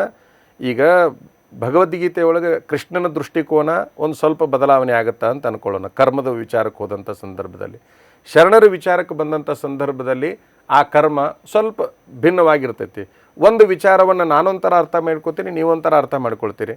ಅಲ್ಲ, ಆದರೆ ನಮಗೆ ವಚನ ಪ್ರಾಮಾಣ್ಯ ಬೇಕಲ್ಲ. ನಾನು ಅರ್ಥ ಮಾಡ್ಕೊಳ್ಳೋದು ಬೇರೆ, ತಾವು ಅರ್ಥ ಮಾಡ್ಕೊಳ್ಳೋದು ಬೇರೆ. ಅದಕ್ಕೆ ವಚನ ಏನು ಹೇಳುತ್ತೆ, ವಚನ ನಮಗೀಗ ಕೊನೆಗೆ ಪ್ರಮಾಣ ಏನು, ವಚನವೇ ಪ್ರಮಾಣ. ಈಗ ತಮ್ಮ ದೃಷ್ಟಿಕೋನದಲ್ಲಿ ನಾವೀಗ ಕರ್ಮ ಸಿದ್ಧಾಂತ ಏನೇ ಹೇಳಿದ್ರೆ ನಮ್ಗೆ ಪ್ರಮಾಣ. ಈಗ ಯಾರು ಏನಾದ್ರೂ ಅರ್ಥ ಮಾಡ್ಕೊಳ್ಳಿ, ಕೊನೆಗೆ ಲಾಸ್ಟ್ ಬರೋದು ವಚನಕ್ಕೆ. ವಚನ ಏನ್ ಹೇಳುತ್ತೆ ಇದ್ರ ಬಗ್ಗೆ? ಈಗ ನೋಡ್ರಿ, ವಚನ ಸಾಹಿತ್ಯ ನಾನು ನಿಮಗೆ ಹೇಳೋದೇನು, ಅಷ್ಟಾವರಣ, ಪಂಚಾಚಾರ, ಶತಸ್ಥಲಗಳನ್ನೇ ಹೇಳ್ತಾವ. ಅಲ್ಲಿ ಕರ್ಮ ಸಿದ್ಧಾಂತ ಅಂತ ಬೇರೆ ಇಲ್ಲ ವಚನ ಸಾಹಿತ್ಯದಲ್ಲಿ. ಭಗವದ್ಗೀತೆಯಲ್ಲಿ ಕರ್ಮಕ್ಕೊಂದು ಆದ್ಯತೆ, ಕರ್ಮನ್ನೇ ವಾಧಿಕಾರಸ್ಥೆ ಮಾಫಲೇಶು ಕದಾಚನ, ಹಿಂಗೊಂದಿಷ್ಟೇನು ಕರ್ಮವನ್ನೇ ಕುರಿತು ಭಗವದ್ಗೀತೆಯಲ್ಲಿ ಹೇಳ್ಕೋತಾರ. ಹಂಗೆ ವಚನ ಸಾಹಿತ್ಯದಲ್ಲಿ ಕರ್ಮ ಸಿದ್ಧಾಂತವನ್ನು ಹೇಳ್ತಕ್ಕಂಥದ್ದು ಇಲ್ಲ. ನಮ್ಮಲ್ಲಿ ಹೇಳ್ತಕ್ಕಂಥದ್ದು ನಿಮಗೆ ಆಗಲ್ಲ ಹೇಳಿದ್ದೆ ನಾನು, ಅಷ್ಟಾವರಣ, ಪಂಚಾಚಾರ, ಶತಸ್ಥಲ ಅಂತ ಹೇಳಿದೆ. ಅದರೊಳಗೆ ವಿಶಾಲ ರೂಪ ಇದೆ. ಈ ಮೂರು ನಾನು ಹೇಳ್ತೀನಿ ಅಂತಂದ್ರೆ ಅದರೊಳಗೆ ಸಾಕಷ್ಟು 101 ಸ್ಥಳಗಳಂತ ಬರ್ತಾವ. ಆಯಾ ಸ್ಥಳಗಳಲ್ಲಿ ಮನುಷ್ಯ ಹೆಂಗಿರಬೇಕು ಅಂತ ಹೇಳ್ಕೊತ ಬರ್ತಾರವರು. ಈಗ ಶತಸ್ಥಲ ಅಂತ 6 ಸ್ಥಳಗಳದಾವ. 6 ಸ್ಥಳದಲ್ಲಿ ಎಷ್ಟು ಸ್ಥಳಗಳಾಗ್ತಾವ? 101 ಸ್ಥಳಗಳಾಗ್ತಾವ. 101 ಸ್ಥಳಗಳಲ್ಲಿ ಮನುಷ್ಯನ ಮೊದಲನೇ ಸ್ಥಳದಿಂದ ಕೊನೆಯ ಸ್ಥಳ ತನಕ, ಮೊದಲನೇ ಮೆಟ್ಲಿಂದ ಕೊನೆ ಮೆಟ್ಲ ತನಕ ಹೆಂಗಿರಬೇಕು ಅಂತ ಹೇಳ್ಕೊತ ಬರ್ತಾರವರು. ನೀವು ಅಲ್ಲಿಯ ಕರ್ಮ ಸಿದ್ಧಾಂತವನ್ನು ಇಲ್ಲಿ ಹುಡುಕೋ ಪ್ರಯತ್ನ ಮಾಡಬೇಡ್ರಿ, ನನ್ನ ವಿಚಾರ. ಸರಿ. ಈಗ ನಾವು ಪ್ರಪಂಚವನ್ನು ನೋಡ್ತೀವಿ, ಪ್ರಪಂಚವನ್ನು ನೋಡಿವೇ ಬೆಳಿತೀವಿ, ಪ್ರಪಂಚದಲ್ಲೇ ಸಾಯ್ತೀವಿ. ಈ ವಚನ ಸಾಹಿತ್ಯದಲ್ಲಿ ಈ ಪ್ರಪಂಚದ ಅಸ್ತಿತ್ವ ಇದ್ರ ಬಗ್ಗೆ ಏನು ಹೇಳಿದ್ದಾರೆ ಸ್ವಾಮೀಜಿಯವರೇ? ಪ್ರಪಂಚ ಯಾಕೆ ಇದೆ ನಮ್ಮ ಎದುರುಗಡೆಗೆ? ಪ್ರಪಂಚ ಸೃಷ್ಟಿ ಹೇಗಾಯ್ತು? ಸೃಷ್ಟಿ ಆಗಕ್ಕಿಂತ ಮುಂಚೆ ಈ ಪ್ರಪಂಚ ಹೇಗಿತ್ತು? ಮತ್ತೆ ಈ ಪ್ರಪಂಚಕ್ಕೆ ಪ್ರಳಯ ಅಂತ ಹೇಳುವಂಥದ್ದು ಏನಾದರೂ ಇದೆಯಾ? ಅಂದ್ರೆ ಇದ್ರ ಬಗ್ಗೆ ಸಾಹಿತ್ಯ ಏನು ಹೇಳುತ್ತೆ ಅಂತಂದ್ರೆ, ಶಿವ ತನ್ನ ವಿನೋದಕ್ಕಾಗಿ ಇದನ್ನು ಸೃಷ್ಟಿ ಮಾಡಿದ ಅಂತ ಹೇಳ್ತಾರೆ ಅವರು ವಚನ ಸಾಹಿತ್ಯದೊಳಗೆ. ಈ ಪ್ರಪಂಚ ಅನ್ನೋದು ಏನೈತಲ್ಲ, ಜಸ್ಟ್ ತನ್ನ ವಿನೋದಕ್ಕಾಗಿ ಇದನ್ನು ಸೃಷ್ಟಿ ಮಾಡಿದ ಅಂತ ಹೇಳ್ತಾರೆ. ಯಾರು? ಶಿವನ ವಿನೋದಕ್ಕಾಗಿ ಹುಟ್ಟಿರ್ತಕ್ಕಂಥದ್ದು ಇದು ಪ್ರಪಂಚ. ನಮ್ಮ ಸಂತೋಷಕ್ಕಾಗಿ ಒಂದು ಮನೆಯನ್ನು ಕಟ್ಕೊಳ್ತೀವಿ, ನಮ್ಮ ಸಂತೋಷಕ್ಕಾಗಿ ಒಂದು ಗಾಡಿಯನ್ನು ತೆಗೆದುಕೊಳ್ತೀವಿ, ನಮ್ಮ ಸಂತೋಷಕ್ಕೆ ಒಂದಿಷ್ಟು ಬಟ್ಟೆಗಳನ್ನು ತೆಗೆದುಕೊಳ್ತೀವಿ. ಹೆಂಗೆ ನಮ್ಮದೇ ಆಗಿರ್ತಕ್ಕಂಥ ಒಂದಿಷ್ಟು ಸಂತೋಷಕ್ಕಾಗಿ ಕೆಲವು ನಿಯಮಗಳನ್ನು ನಾವು ಮಾಡ್ಕೊಳ್ತೀವಿ, ಸಂಪಾದನೆಗಳನ್ನು ಮಾಡ್ಕೊಳ್ತೀವಿ. ಶಿವ ತನ್ನ ವಿನೋದಕ್ಕಾಗಿ ಇದನ್ನೆಲ್ಲ ಸೃಷ್ಟಿ ಮಾಡಿಕೊಂಡಿದ್ದಾನೆ. ಸರಿ, ಮನುಷ್ಯರನ್ನ ಯಾಕೆ ಸೃಷ್ಟಿ ಮಾಡ್ದ ಹಾಗಾದ್ರೆ ಶಿವ? ಅವನು ವಿನೋದಕ್ಕಾಗಿ ಅಲ್ಲ. ಈಗ ಇಲ್ಲಿ ಅನೇಕ ಅಂದ್ರೆ ಮನುಷ್ಯನನ್ನು ಒಬ್ಬನ ಸೃಷ್ಟಿ 84 ಲಕ್ಷ ಯೋನಿಗಳನ್ನ ಹೇಳಿದ್ದಾರೆ, 84 ಲಕ್ಷ ಜೀವರಾಶಿ. ಸರಿ, ಅದ್ರ ಸೃಷ್ಟಿ ಏನಕ್ಕಾಯ್ತು ಹಾಗಾದ್ರೆ? ಅದ್ರ ವಚನದಲ್ಲಿ ಏನು ಹೇಳಿ? ವಿನೋದಕ್ಕಾಗಿ ಆಗಿರ್ತಕ್ಕಂಥದ್ರಿ ಅದು. ಈಗ ನೀವು ಮನಿ ಯಾಕೆ ಕಟ್ಟಿ ಅಂತ ಕೇಳಿದ್ರೆ ಇರಾಕ್ ಕಟ್ಟೀನಿ. ಇದನ್ನೆಲ್ಲ ಯಾಕೆ ಮಾಡಿದಾನಂತಂದ್ರೆ ಸಂತೋಷಕ್ಕಾಗಿ. ಈಗ ಒಂದು ಕತೆ ಹೇಳ್ತೀನಿ ನಿಮ್ಗೆ. ಮೊದಲಿಗೆ ಹುಟ್ಟಿರ್ತಕ್ಕಂಥದ್ದು ನರಿ ಹುಟ್ಟಿತಂತೆ. ಅವ ಮೊದಲು ಸೃಷ್ಟಿ ಮಾಡುವಲ್ಲಿ ಹಂಗೆ ಒಂದು ಕಡೆಗೆ ಓದಿರ್ತಕ್ಕಂಥದ್ದು ನಾನು. ನರಿಯನ್ನು ಹುಟ್ಟಿಸಿದ. ಆ ನರಿಯಲ್ಲಿರುವ ಎಲ್ಲ ಬುದ್ಧಿಯನ್ನು ನೋಡ್ತಾ ಇದ್ದ ಖುಷಿಯಿಂದ. ಅದರೊಳಗೆ ಬುದ್ಧಿವಂತಿಕೆ ಭಾಳ ಇತ್ತು. ಇದು ಎಷ್ಟು ಬುದ್ಧಿವಂತ ಪ್ರಾಣಿ ಐತಲ್ಲ ಅಂತೇಳಿ ಒಂದು ಕೈ ಒಳಗೆ ನರಿ ಹುಡಿತು, ಇನ್ನೊಂದು ಕೈ ಒಳಗೆ ವಾನರ ಹುಟ್ಟಿತು. ವಾನರ ಅಂದರೆ ಮಂಗ. ಒಂದು ಕುಚೇಷ್ಟಿಗೆ ಭಾಳ ಪ್ರಮುಖವಾಗಿರ್ತಕ್ಕಂಥದ್ದು, ಉಡಾಳ್ತನಕ್ಕೆ ಭಾಳ ಪ್ರಮುಖವಾಗಿರ್ತಕ್ಕಂಥದ್ದು ಮಂಗ, ಬುದ್ಧಿವಂತಿಕೆಗೆ ಬಹಳ ಪ್ರಮುಖವಾಗಿರ್ತಕ್ಕಂಥದ್ದು ನರಿ. ಒಂದರ ಉಡಾಳತನವನ್ನು ಒಂದರ ಜಾಣತನವನ್ನು ನೋಡಿ ಭಾಳ ಖುಷಿ ಪಟ್ಟಿರ್ತಕ್ಕಂಥ ಮನುಷ್ಯ ಇವೆರಡೂ ಕೂಡಿಸಿದ್ರೆ ಏನಾಗ್ಬೋದು ಅಂತ ವಿಚಾರ ಮಾಡಿದಂತೆ ಇವ ಮನುಷ್ಯ ಹುಟ್ಟಿದ್ನಂತೆ. ನರಿ, ವಾನರ, ನರ ಅಂತೇಳಿ ಗುಂಡಪ್ಪನವ್ರು ಬರೀತಾರೆ. ಸರಿ. ಅಂದರೆ ಮನುಷ್ಯನಲ್ಲಿ ಮಂಗನ ಗುಣಗಳು ಅದಾವ, ನರಿ ಗುಣಗಳು ಅದಾವ. ಅವನು ವಿನೋದಕ್ಕಾಗಿ ಹುಟ್ಟೈತಿದೆ ಎಲ್ಲ ಪ್ರಪಂಚ. ಭಗವಂತನ ಅಂದರೆ ಶಿವನ ವಿನೋದಕ್ಕಾಗಿ ಹುಟ್ಟಿರ್ತಕ್ಕಂಥದ್ದು ಅಂತ ವಚನ ಸಾಹಿತ್ಯ ಹೇಳುತ್ತೆ. ಸರಿ ಸ್ವಾಮೀಜಿಯವರೀಗ ಪ್ರಪಂಚ ಹುಟ್ಟೋಕ್ಕಿಂತ ಮುಂಚೆ ಏನಾಗಿತ್ತು ಈ ಪ್ರಪಂಚ? ನಾನು ಅಷ್ಟಕ್ಕುಂಡ ಪ್ರಪಂಚ ಹುಟ್ಟೋಕ್ಕಿಂತ ಮೊದಲು ಏನಾಗೈತಿ ಅಂತ. ಅಲ್ಲ, ವಚನ ಸಾಹಿತ್ಯದಲ್ಲಿ ಏನೇ ಅಂದರೆ ಅವರಿಗೆ ಅನುಭವದ ಮೂಲಕ ಗೊತ್ತಿರುತ್ತಲ್ಲ, ವಚನ ಸಾಹಿತ್ಯದ ಬಗ್ಗೆ ಇದ್ರ ಬಗ್ಗೆ ಏನಾದರೂ ಬೆಳಕು ಚೆಲ್ಲಿದ್ದು ಏನಾದರೂ ಇದೆಯಾ? ಹಾಂ, ಇದು ಜಸ್ಟ್ ಒಂದು ಬಯಲಾಗಿತ್ತು ಅಂತ ಹೇಳ್ತಾರೆ ಅವರು. ವಚನ ಸಾಹಿತ್ಯದಲ್ಲಿ ಇದು ಜಸ್ಟ್ ಬಯಲಾಗೈತಿ. ಪೂರ್ಣ ವಚನ ಸಾಹಿತ್ಯ ಏನು ಹೇಳ್ತೈತೆ ಅಂದರೆ ಇದಕ್ಕೆ ಬಯಲಂತ ಹೇಳ್ತೈತೆ ಹೊರತಾಗಿ ಅದಕ್ಕೆ ಅವ್ರು ಏನು ಮಾಡಿದರು, ಶೂನ್ಯ ಸಂಪಾದನೆ ಅಂತ ಹೇಳಿದರು. ಶೂನ್ಯ ಸಂಪಾದನೆ ಅಂದರೆ? ಶೂನ್ಯ ಸಂಪಾದನೆ ಅಂತಂದ್ರೆ ಏನು ಇಲ್ಲ, ಅಭಾವ ಸೃಷ್ಟಿ ಅಂತ. ಅಲ್ಲ, ಅಭಾವ ಸೃಷ್ಟಿ ಅಲ್ಲ. ಎಲ್ಲದನ್ನ ಒಳಗೊಂಡೂ ಕೂಡ ಏನು ಇಲ್ದಂಗಿರುವಂಥದ್ದು ಐತಲ್ಲ ಅದು ಶೂನ್ಯ. ಈಗ ಒಂದು ಶೂನ್ಯ ಅಂತ ಇದೆ, ಅದು ಯಾವಾಗ ಕಾರ್ಯರೂಪಕ್ಕೆ ಬರ್ತದೆ ಹೇಳ್ರಿ ನೋಡೋಣ. ಒಂದು ಅಂಕಿ ಮಗ್ಗಲು ಬಂತು ಅಂತಂದ್ರೆ ಅದರ ಕಿಮ್ಮತ್ತು ಏನು ಅನ್ನುವಂಥದ್ದು ಗೊತ್ತಾಗ್ತೈತಿ. ಎಲ್ಲದನ್ನ ಒಳಗೊಂಡೂ ಕೂಡ ಏನೂ ಇಲ್ಲ ಅಂತ ತೋರಿಸಿಕೊಳ್ತಕ್ಕಂಥದ್ದು ಶೂನ್ಯ. ಇದು ಮೊದಲು ಶೂನ್ಯವಾಗಿತ್ತು. ತನ್ನ ವಿನೋದಕ್ಕಾಗಿ ಒಂದಿಷ್ಟು ಆಕಾರ ವಿಕಾರ, ಜೀವಿಗಳು, ನದಿಗಳು, ಗುಡ್ಡಗಳು, ಬೆಟ್ಟಗಳು ಇವೆಲ್ಲ ಹುಟ್ಟುಕೊಂಡು ದೇವರ ವಿನೋದಕ್ಕಾಗಿ ಹುಟ್ಟಿರ್ತಕ್ಕಂಥದ್ದು ಇದು. ಈ ಶರಣ ಸಂಪ್ರದಾಯದಲ್ಲಿ ಈ ಸ್ವರ್ಗ, ನರಕ, ಪರಲೋಕ ಇದ್ರ ಬಗ್ಗೆ ಎಲ್ಲ ಕಲ್ಪನೆ ಏನಾದರೂ ಇದೆಯಾ? ಇದೆ. ವಚನ ಸಾಹಿತ್ಯದಲ್ಲಿ ಸತ್ಯವ ನುಡಿಯುವುದೇ ದೇವಲೋಕ, ಮಿಥ್ಯವ ನುಡಿಯುವುದೇ ಮರ್ತ್ಯಲೋಕ ಅಂತ ಹೇಳ್ತಾರೆ. ಸ್ವರ್ಗ ಮರ್ತ್ಯಗಳ ಕಲ್ಪನೆ ಎಲ್ಲದೂ ಇಲ್ಲೇ ಐತಿ ಅಂತ ಹೇಳ್ತಾರೆ ಅವರು. ಅಂದ್ರೆ ಸಪರೇಟ್ ಲೋಕ ಇಲ್ಲ, ಇಲ್ಲೇ ಇದೆ ಅಂತ ಹೇಳ್ತಾರೆ. ಕೈಲಾಸವೆಂಬುದೇನು ಅದೊಂದು ಹಾಳು. ಈಗ ಸ್ವಾಮೀಜಿಯವರಿಗೆ ವಚನ ಸಾಹಿತ್ಯ ಈಗ ಮುಸ್ಲಿಂ ಧರ್ಮದಲ್ಲೂ ಅವರು ಪುನರ್ಜನ್ಮ ಒಪ್ಪಲ್ಲ, ಆದ್ರೆ ಆತ್ಮದ ಅಸ್ತಿತ್ವನ ಅವ್ರು ಒಪ್ತಾರೆ. ಯಾಕಂದ್ರೆ ಅವರು ಅದೇನೋ ಜನ್ನತ್ ಅಂತ ಹೀಗೇನೋ ಮಾತಾಡ್ತಾರೆ ಅವರು ಅವರ ಧರ್ಮದಲ್ಲಿ. ಆ ಥರ ಕ್ರಿಶ್ಚಿಯನ್ಸಲ್ಲೂ ಸಹ ಈ ಅವ್ರದ್ದೇ ರೀತಿಯಾದಂಥ ಅಂದರೆ ಶಿಕ್ಷೆ ಇತ್ಯಾದಿಗಳನ್ನೆಲ್ಲ ಕೆಟ್ಟ ಕೆಲಸ ಮಾಡಿದರೆ ಅಂದರೆ. ಈಗ ಲೌಕಿಕ ಈ ಪ್ರಪಂಚದಲ್ಲೇ ಸ್ವರ್ಗ ನರಕಗಳಿರೋದು, ಪರಲೋಕ ಅಂತ ಹೇಳುವಂಥ ಯಾವುದೇ ಇಲ್ಲ ಅಂತ ಅರ್ಥನ ತಾವು ಹೇಳ್ತಾ ಇರೋದು ಹೇಗೆ ಅಂತ? ಅಂದರೆ ನಾವು ಇಲ್ಲೇ ನರಕವನ್ನು ಸೃಷ್ಟಿ ಮಾಡಿಕೊಳ್ಳಿಕ್ಕೆ ಬರ್ತದೆ, ಇಲ್ಲೇ ಸ್ವರ್ಗವನ್ನು ಸೃಷ್ಟಿ ಮಾಡಿಕೊಳ್ಳಿಕ್ಕೆ ಬರ್ತೈತಿ. ನಮ್ಮ ಹತ್ರನ ಸ್ವರ್ಗ ನರಕಗಳನ್ನು ಸೃಷ್ಟಿ ಮಾಡಿಕೊಳ್ಳಿಕ್ಕೆ ಬರುತ್ತಾ ಅಂತ ಹೇಳ್ತಕ್ಕಂಥದ್ದು ವಚನ ಸಾಹಿತ್ಯ ಅಂತಕ್ಕಂಥದ್ದು. ತಮಗೆ ಗೊತ್ತಿರಲಿ, ನಮ್ಮ ಆಚರಣೆಗಳಿಂದ ನಮ್ಮ ಬದುಕು ಸ್ವರ್ಗನೂ ಆಗುತ್ತೆ, ನರಕನೂ ಆಗುತ್ತೆ ಅಂತಕ್ಕಂಥದ್ದು. ಅವ್ರೇನಂತಾರ, ಅಲ್ಲಿರುವವನೊಬ್ಬ ಹೆಡ್ಡ ಅಂತ ಹೇಳ್ತಾರೆ. ಸ್ವರ್ಗದಾಗ ಸ್ವರ್ಗ ಅಂತಂದ್ರೆ ಏನು, ಅದೊಂದು ಹಾಳು ಬೆಟ್ಟ ಅಂತ ಹೇಳ್ತಾರೆ ಅವರು. ಅಂದರೆ ಎಲ್ಲದನ್ನೂ ಇಲ್ಲೇ ಕಾಣೋಣ ಅನ್ನುವಂಥದ್ದು ಏನೈತಲ್ಲ ಅದು ವಚನ ಸಾಹಿತ್ಯ. ಸರಿ, ಒಬ್ಬ ಲಿಂಗಾಯತನ ಮರಣೋತ್ತರ ಪ್ರಕ್ರಿಯೆಗಳೆಲ್ಲ ಏನಿರುತ್ತೆ? ಲಿಂಗಾಯತನ ಮರಣೋತ್ತರ ಪ್ರಕ್ರಿಯೆಗಳಂತಂದರೆ, ಈಗ ಉದಾಹರಣೆಗಾಗಿ ಒಬ್ಬ ವ್ಯಕ್ತಿ ಮರಣ ಹೊಂದಿದ, ಈಗ ನಾನು ಯಾಕೆ ಇದನ್ನು ಕೇಳ್ತಾ ಇದ್ದೀನಿ ಅಂತ ತಮ್ಗೆ ಬಹುಶಃ ಅರ್ಥ ಆಗ್ತಾ ಇದೆ, ಗೊತ್ತಾಗುತ್ತೆ. ಮರಣ ಹೊಂದಿದ ಕೂಡಲೇ ನೋಡ್ರಿ, ಅಲ್ಲೆಲ್ಲ ಶರೀರ ಶುದ್ಧಿ ಅಂತಕ್ಕಂಥದ್ದು ನಡೀತೈತಿ. ಅವನಿಗೆ ಕ್ಷೌರ ಮಾಡ್ತಾರೆ, ಆ ಟೈಮ್ನಲ್ಲಿ ಅವನಿಗೆ ಮೈ ತೊಳಸ್ತಾರೆ, ಕುಂದ್ರಿಸ್ತಾರೆ. ಈಗ ಮೊದಲೆಲ್ಲ ಹೆಂಗಿತ್ತು ಅಂತಂದ್ರೆ ಆಸನ ಹಾಕಿಸಿ, ಸುಖಾಸನನೋ ಪದ್ಮಾಸನನೋ ಯಾವುದೋ ಒಂದು ಹಾಕಿ ಆತನನ್ನು ಗೋಡಿಗೆ ಕುಂದ್ರಿಸಿ ಅಲ್ಲೇ ಮಂತ್ರ ಇವನ್ನೆಲ್ಲ ನಿಯಮಗಳಿಂದ ಪೂಜಾದಿಗಳನ್ನು ಮಾಡಿಕೊಂಡು ಬಂದು ಬಳಗವನ್ನು ಕರೆಸಿಕೊಂಡು ಅದನ್ನು ಉತ್ಸವದ ಮೂಲಕ ತೆಗೆದುಕೊಂಡು ಹೋಗಿ ಭೂಮಿಯಲ್ಲಿ 6-3 ಸೈಜ್ ಅಂತ ನಾವೇನು ಕರಿತೀವಿ, ಅಲ್ಲಿ ಒಂದಿಷ್ಟು ನಿಯಮಗಳದಾವೆ. ಅಲ್ಲಿ ಮಂತ್ರಗಳ ಸಂಬಂಧನೂ ಕೂಡ ಮಾಡಬೇಕಂತಕ್ಕಂಥದ್ದಿದೆ. ಆ ರೀತಿ ಸಮಾಧಿಯನ್ನು ಮಾಡಿ ಆತನನ್ನು ದಫನ ಮಾಡ್ತಕ್ಕಂಥದ್ದು ನಮ್ಮದು ವೀರಶೈವ ಲಿಂಗಾಯತರ ಸಂಸ್ಕೃತಿ ಇದು. ಆಮೇಲೆ ಶ್ರಾದ್ದ ಪರಿಕಲ್ಪನೆ ಏನಾದರೂ ಇದೆಯಾ? ಅದೇನಿಲ್ಲ. ನಮ್ಮಲ್ಲಿ ಪುಣ್ಯತಿಥಿ ಅಂತ ಮಾಡ್ತಾರೆ, ಅದಕ್ಕೆ ಶ್ರಾದ್ದ ಅನ್ನೋದಿಲ್ಲ, ಪುಣ್ಯತಿಥಿ ಅಂತ ಮಾಡ್ತಾರೆ. ಅವ್ರಿಗೆ ಅನುಕೂಲವಾದ ಒಂದು ದಿನದಲ್ಲಿ 13 ದಿವಸಕ್ಕೋ 3 ದಿವಸಕ್ಕೋ ಯಾವುದೋ ಒಂದು ಪುಣ್ಯತಿಥಿ ಅಂತೇಳಿ ಮಾಡಿ ಆ ವ್ಯಕ್ತಿಯ ಒಂದು ಭಾವಚಿತ್ರವನ್ನಿಟ್ಟು ಬಂಧು ಬಳಗಕ್ಕೆ ಹೇಳ್ಕೊಂಡು ಅವ್ರಿಗೊಂದು ಊಟ ಗೀಟ ಮಾಡಿಸಿ ಅವನ ಆತ್ಮಕ್ಕೆ ಶಾಂತಿ ಸಿಗಲಿ ಅನ್ನೋಂಥ ಒಂದು ಸಂಕಲ್ಪವನ್ನು ಮಾಡ್ತಾರೆ. ಓಕೆ, ಸರಿ.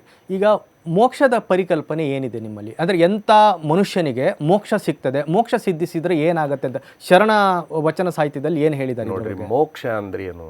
ಬಿಡುಗಡೆ. ಯಾವುದರಿಂದ ಬಿಡುಗಡೆ? ಹಾಂ, ಯಾವುದರಲ್ಲಿ ಬಂಧಿತನಾಗಿದ್ದಾನಲ್ಲ ಆ ವ್ಯಕ್ತಿ, ಅದರಿಂದ ಅವ ಬಿಡುಗಡೆ ಆಯಿತು ಅಂತಂದ್ರೆ ಮೋಕ್ಷ. ಸರಿ, ಯಾವುದರಿಂದ ಬಂಧಿತನಾಗಿದ್ದಾನೆ? ನೋಡ್ರಿ, ಒಂದು ಜೈಲಿನಿಂದ ಕೈದಿಗಳಿಗೆ ಮೋಕ್ಷವಾಯಿತು ಅಂತ ಪೇಪರ್ನೊಳಗೆ ಬರ್ತಾರೆ. ಯಾರು ಬಂಧನಕ್ಕೊಳಗಾಗಿದ್ರು ಅವ್ರು ಹೊರಗೆ ಬಂದು ಸ್ವತಂತ್ರವಾಗಿ ಬದುಕಲಿಕ್ಕೆ ಹತ್ತಿದ್ರು ಅಂತಂದರೆ ಅವರಿಗೆ ಮೋಕ್ಷ ಆಯಿತು ಅಂತ. ಈಗ ಸಂಸಾರ ಅನ್ನುವಂಥದ್ದು ಒಂದು ಬಂಧನ ಅಂತ ಇಟ್ಕೊಳ್ಳೋಣ. ಸಂಸಾರ ಅನ್ನುವಂಥದ್ದು ಒಂದು ಬಂಧನ, ಅದರಿಂದ ಹೊರಗೆ ಬಂದಪ್ಪ ಅಂತಂದ್ರೆ ಸಂಸಾರದಿಂದ ಅವನಿಗೆ ಮೋಕ್ಷ ಆಯಿತು. ನಾನೊಂದು ಮಠ ಕಟ್ಕೊಂಡಿದ್ದೀನಿ, ಮಠದಲ್ಲಿ ನಾನು 100 ಸಮಸ್ಯೆಗಳನ್ನು ಎದುರಿಸಕತ್ತೀನಿ ಅಂತ ತಿಳ್ಕೊಳ್ರಿ. ಆ ಮಠವನ್ನು ಬಿಟ್ಟು ನಾ ಹೊರಗೆ ಬಂದೆ ಅಂತಂದ್ರೆ ಮಠದಿಂದ ನನಗೆ ಮೋಕ್ಷ ಆಯಿತು ಅಂತಕ್ಕಂಥದ್ದು. ಮೋಕ್ಷ ಶಬ್ದ ಬಿಡುಗಡೆ ಅಂತ. ಯಾವುದರಿಂದ ಬಿಡುಗಡೆ? ಈಗ ದೇಹದಿಂದ ನಾನು ಬಿಡುಗಡೆ ಆದೆ ಅಂತಂದ್ರೆ ಅದು ಮೋಕ್ಷನಾ? ಅದು ಮೋಕ್ಷನೇ, ಅದು ಮೋಕ್ಷನೇ. ಅಂದ್ರೆ ದೇಹದಿಂದ ಬಿಡುಗಡೆ ಆದ್ರೆ ಅದು ಮೋಕ್ಷ ಅಂತ. ಅದು ಒಂದೇ ಅಂತಲ್ಲ, ಮೋಕ್ಷ ಇದರ ಅರ್ಥ ಬಿಡುಗಡೆ ಅಂತ. ನೀವು ಯಾವುದರಿಂದ ಹೊರಗೆ ಬರ್ತೀರಿ ಅದು ಮೋಕ್ಷ. ಇಷ್ಟೇ ಅದರ ಶಬ್ದ ಪ್ರಯೋಗದ ಅರ್ಥ ಏನು ಅಂತಂದ್ರೆ ಅದಕ್ಕೆ ಭಾಳ ವಿಶೇಷ ಅರ್ಥವನ್ನು ಕೊಡಬೇಕಾಗಿಲ್ಲ. ಈಗ ನೀವು ಬಂಧನದಿಂದ ಬಿಡುಗಡೆಗೊಂಡ್ರಿ ಅಂತೇಳಿ ತಿಳ್ಕೊಳ್ರಿ. ಯಾವುದೇ ಬಂಧನ ಇರ್ಬೋದು ರೀ, ಯಾವುದೇ ಬಂಧನ. ಅದರಿಂದ ನಾ ಈ ಸ್ಟುಡಿಯೋದಿಂದ ಹೊರಗೆ ಹೋದೆ ಅಂತಂದ್ರೆ ಸ್ಟುಡಿಯೋದಿಂದ ಮೋಕ್ಷ ಆಯಿತು ನನಗೆ, ಬಿಡುಗಡೆ. ಅದು ನೀವು ಯಾವುದರಿಂದ ಬಿಡುಗಡೆ ಹಾಕಿರಿ ಅದು ಮೋಕ್ಷ. ಈಗ ಸ್ವಾಮೀಜಿಯವರೇ, ಈಗ ಒಬ್ಬ ಮನುಷ್ಯನ ಮರಣಾನಂತರ ಅವನಿಗೆ ಪುನರ್ಜನ್ಮ ಇದೆ ಅಂತ ಈಗ ಯಾರೋ ಒಬ್ಬರ ಲಿಂಗಾಯತ ಈಗ ಪುನರ್ಜನ್ಮವನ್ನು ವಚನ ಸಾಹಿತ್ಯ ಒಪ್ಕೊಳ್ಳುತ್ತೆ. ಹೌದು. ಸರಿ, ಹಿಂದನ ಜನ್ಮದಲ್ಲಿ ಲಿಂಗವ ಮರೆದನಾಗಿ ಜಂಗಮವ ಜರಿದನಾಗಿ ಅಂದ್ರೆ ಹಿಂದಿನ ಜನ್ಮವನ್ನು ಶರಣರು ಹೇಳ್ಕೊಳ್ತಾರೆ. ಈಗ ಹಿಂದಿನ ಜನ್ಮದಾಗ ಲಿಂಗ ಮರೆತಿದ್ದೆ, ಜಂಗಮನನ್ನು ಜರಿದು ಬಿಟ್ಟಿದ್ದೆ, ಅದಕ್ಕೆ ಈ ಜನ್ಮದಲ್ಲಿ ನಾ ಬರಬೇಕಾಯ್ತು ಅಂತ ಹೇಳ್ಕೊತಾರೆ. ಈಗ ನಮ್ಮಲ್ಲಿ ಏನಿದೆ ಅಂತಂದ್ರೆ ಪುನರ್ಜನ್ಮವನ್ನು ನಮ್ಮವ್ರು ಒಪ್ತಾರೆ. ಅಂತ ಎಷ್ಟೋ ಪ್ರಕರಣಗಳು ಈ ಭೂಮಿ ಮೇಲೆ ಆಗಿ ಹೋಗಿದಾವೆ. ಅಲ್ಲಿಗ ಪುನರ್ಜನ್ಮ ಒಪ್ಪಿದ ಮೇಲೆ ನೀವು ಆತ್ಮನ ಅಸ್ತಿತ್ವವನ್ನು ಒಪ್ಪಲೇಬೇಕು. ಯಾಕಂದರೆ ಪುನರ್ಜನ್ಮಕ್ಕೆ ಕಾರಣ ಏನಾದರೂ ಒಂದು ಚೈತನ್ಯ ಬೇಕೇ. ಹಾಗಾದರೆ ಇದು ಆಗಮ ವೈದಿಕ ಸಾಹಿತ್ಯಕ್ಕೂ ಮತ್ತು ನಿಮ್ಮ ನಂಬಿಕೆಗಳು ತುಂಬ ಹತ್ತಿರದಲ್ಲಿದೆ ಅಂತ ಆಯ್ತು ಈಗ ಇದರಲ್ಲಿ. ಅಲ್ರಿ, ಈಗ ಒಂದು ದೇಶದಲ್ಲಿ ಇರ್ತೀವಿ ಅಂತಂದ್ರೆ ಅವ್ರ ಪ್ರಭಾವ ನಮ್ಮ ಮೇಲಾಗಿರ್ತೈತಿ, ನಮ್ಮ ಪ್ರಭಾವ ಅವ್ರ ಮೇಲಾಗಿರ್ತೈತಿ. ಈಗ ನೀವು 2 ಮನೆ ಕಟ್ಕೊಂಡಿರ್ತೀರಿ, ಅವ್ರ ಮನ್ಯಾಗ ಒಂದು ಬೇರೆ ಕಾರ್ಯಕ್ರಮಗಳು ನಡೀತಿರ್ತಾವೆ, ನಿಮ್ಮ ಮನ್ಯಾಗ ಒಂದು ಬೇರೆ ಕಾರ್ಯಕ್ರಮಗಳು ನಡೀತಿರ್ತಾವೆ. ಆದರೆ ನಿಮ್ಮನ್ನು ಅವ್ರು ಕರೆದಿರ್ತಾರೆ, ನೀವು ಅವ್ರನ್ನ ಕರೆದಿರ್ತೀರಿ, ಸ್ವಲ್ಪ ಪರಿಣಾಮ ಅದ್ರ ಮೇಲೆ ಆಗಿರ್ತೈತೆ ಅದು ಸ್ವಲ್ಪ. ಸ್ವಾಮೀಜಿಯವರೀಗ ತಾವು ಈಗ ಸನ್ಯಾಸ ಆಶ್ರಮದಲ್ಲಿದ್ದೀರಿ. ಈಗ ಪರಂಪರೆ ಏನು ಹೇಳುತ್ತೆ ಅಂತೇಳಿ ಸನ್ಯಾಸ ಆಶ್ರಮ ಅದೊಂದು ಸೂಪರ್ ಮೋಸ್ಟ್ ಆಶ್ರಮ, ಯಾಕಂದರೆ ಅದರಲ್ಲಿ ಮೋಕ್ಷಕ್ಕೆ ಹತ್ತಿರದಲ್ಲಿರ್ಬೋದು ಅಂತ ಹೇಳೋ. ನಮ್ಮ ವೀರಶೈವ ಲಿಂಗಾಯತದಲ್ಲಿ ಸನ್ಯಾಸ ಇಲ್ಲ, ಹಿಂದೂ ಧರ್ಮದಲ್ಲಿದೆ. ನಾವು ಆ್ಯಕ್ಚುಲಿ ಸನ್ಯಾಸಿಗಳಲ್ಲ, ನಾವು ವೀರಶೈವ ಲಿಂಗ ಯಾರು ಸನ್ಯಾಸಿಗಳಲ್ಲ. ಅಲ್ಲಲ್ಲ, ನಾವಲ್ಲ. ಬ್ರಹ್ಮಚರ್ಯ, ಗೃಹಸ್ಥ, ವಾನಪ್ರಸ್ಥ, ಸನ್ಯಾಸ ಅಂತ 4 ಆಶ್ರಮಗಳು ಹಿಂದೂ ಧರ್ಮದಲ್ಲಿ ಇದಾವೆ. ಆದ್ರೆ ಹಂಗೆ ನಮ್ಮಲ್ಲಿಲ್ಲ. ನಮ್ಮಲ್ಲಿ ಏನೈತಿ ಅಂತಂದ್ರೆ, ಈಗ ಉದಾಹರಣೆಗಾಗಿ ಅಲ್ಲಿ ಸನ್ಯಾಸಿ ಆಗಬೇಕಾತಪ್ಪ ಅಂತಂದ್ರೆ ಗೃಹಸ್ಥ ಧರ್ಮದಿಂದ, ಬ್ರಹ್ಮಚರ್ಯದಿಂದ, ವಾನಪ್ರಸ್ಥದಿಂದ ನೀ ಬಿಟ್ಟು ಹೊರಗೆ ಬಾ ಅಂತ ಹೇಳ್ತೈತೆ ಅದು, ಆ ಸನ್ಯಾಸ. ಆದರೆ ನಮ್ಮಲ್ಲಿ ಕೊನೆ ತನಕನೂ ಕೂಡ ಈಗ ಒಂದು ಸಾರಿ ಮದುವೆ ಆಗಿ ಅಂತ ಇಟ್ಕೊಳ್ರಿ, ಮದುವೆ ಆದಮೇಲೆ ಹೆಂಡತಿ ಒಂದಿಗೆ ಕೊನೆ ತನಕ ಇರುವಂತ ಹೇಳ್ತಕ್ಕಂಥದ್ದು ವೀರಶೈವ ಲಿಂಗಾಯತ.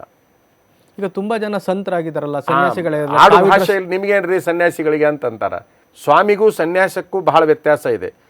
ಸ್ವಾಮಿ ಮತ್ತೆ ಸನ್ಯಾಸಿಗೆ ಏನು ವ್ಯತ್ಯಾಸ ಅಂತ ಹೇಳ್ತೀನಿ. ಎಲ್ಲದನ್ನ ಬಿಟ್ಟು ಆತ್ಮ ಸಾಕ್ಷಾತ್ಕಾರಕ್ಕೂ ಒಂದು ಕಡೆಗೆ ಹೋಗಿರ್ತಕ್ಕಂಥವ, ಲೌಕಿಕ ವ್ಯವಹಾರಗಳನ್ನು ಬಿಟ್ಟು ಹೋಗಿರ್ತಕ್ಕಂಥವ ಸನ್ಯಾಸಿ. ಆ ಲೌಕಿಕ ವ್ಯವಹಾರಗಳಲ್ಲಿ ಇದ್ದುಕೊಂಡು ಪರಿಪೂರ್ಣ ತ್ಯಾಗ ಭಾವನೆಯನ್ನು ಒಳಗೊಂಡಿರ್ತಕ್ಕಂಥವ ಸ್ವಾಮಿ. ನಾವು ಸ್ವಾಮಿಗಳಿದ್ದೀವಿ. ಈಗ ನಾವು ಯಾವುದನ್ನು ಬಿಟ್ಟಿದ್ದೀವಿ ಹೇಳಿ ನೋಡೋಣ? ಯಾವುದನ್ನು ಬಿಟ್ಟಿಲ್ಲ ನಾವು.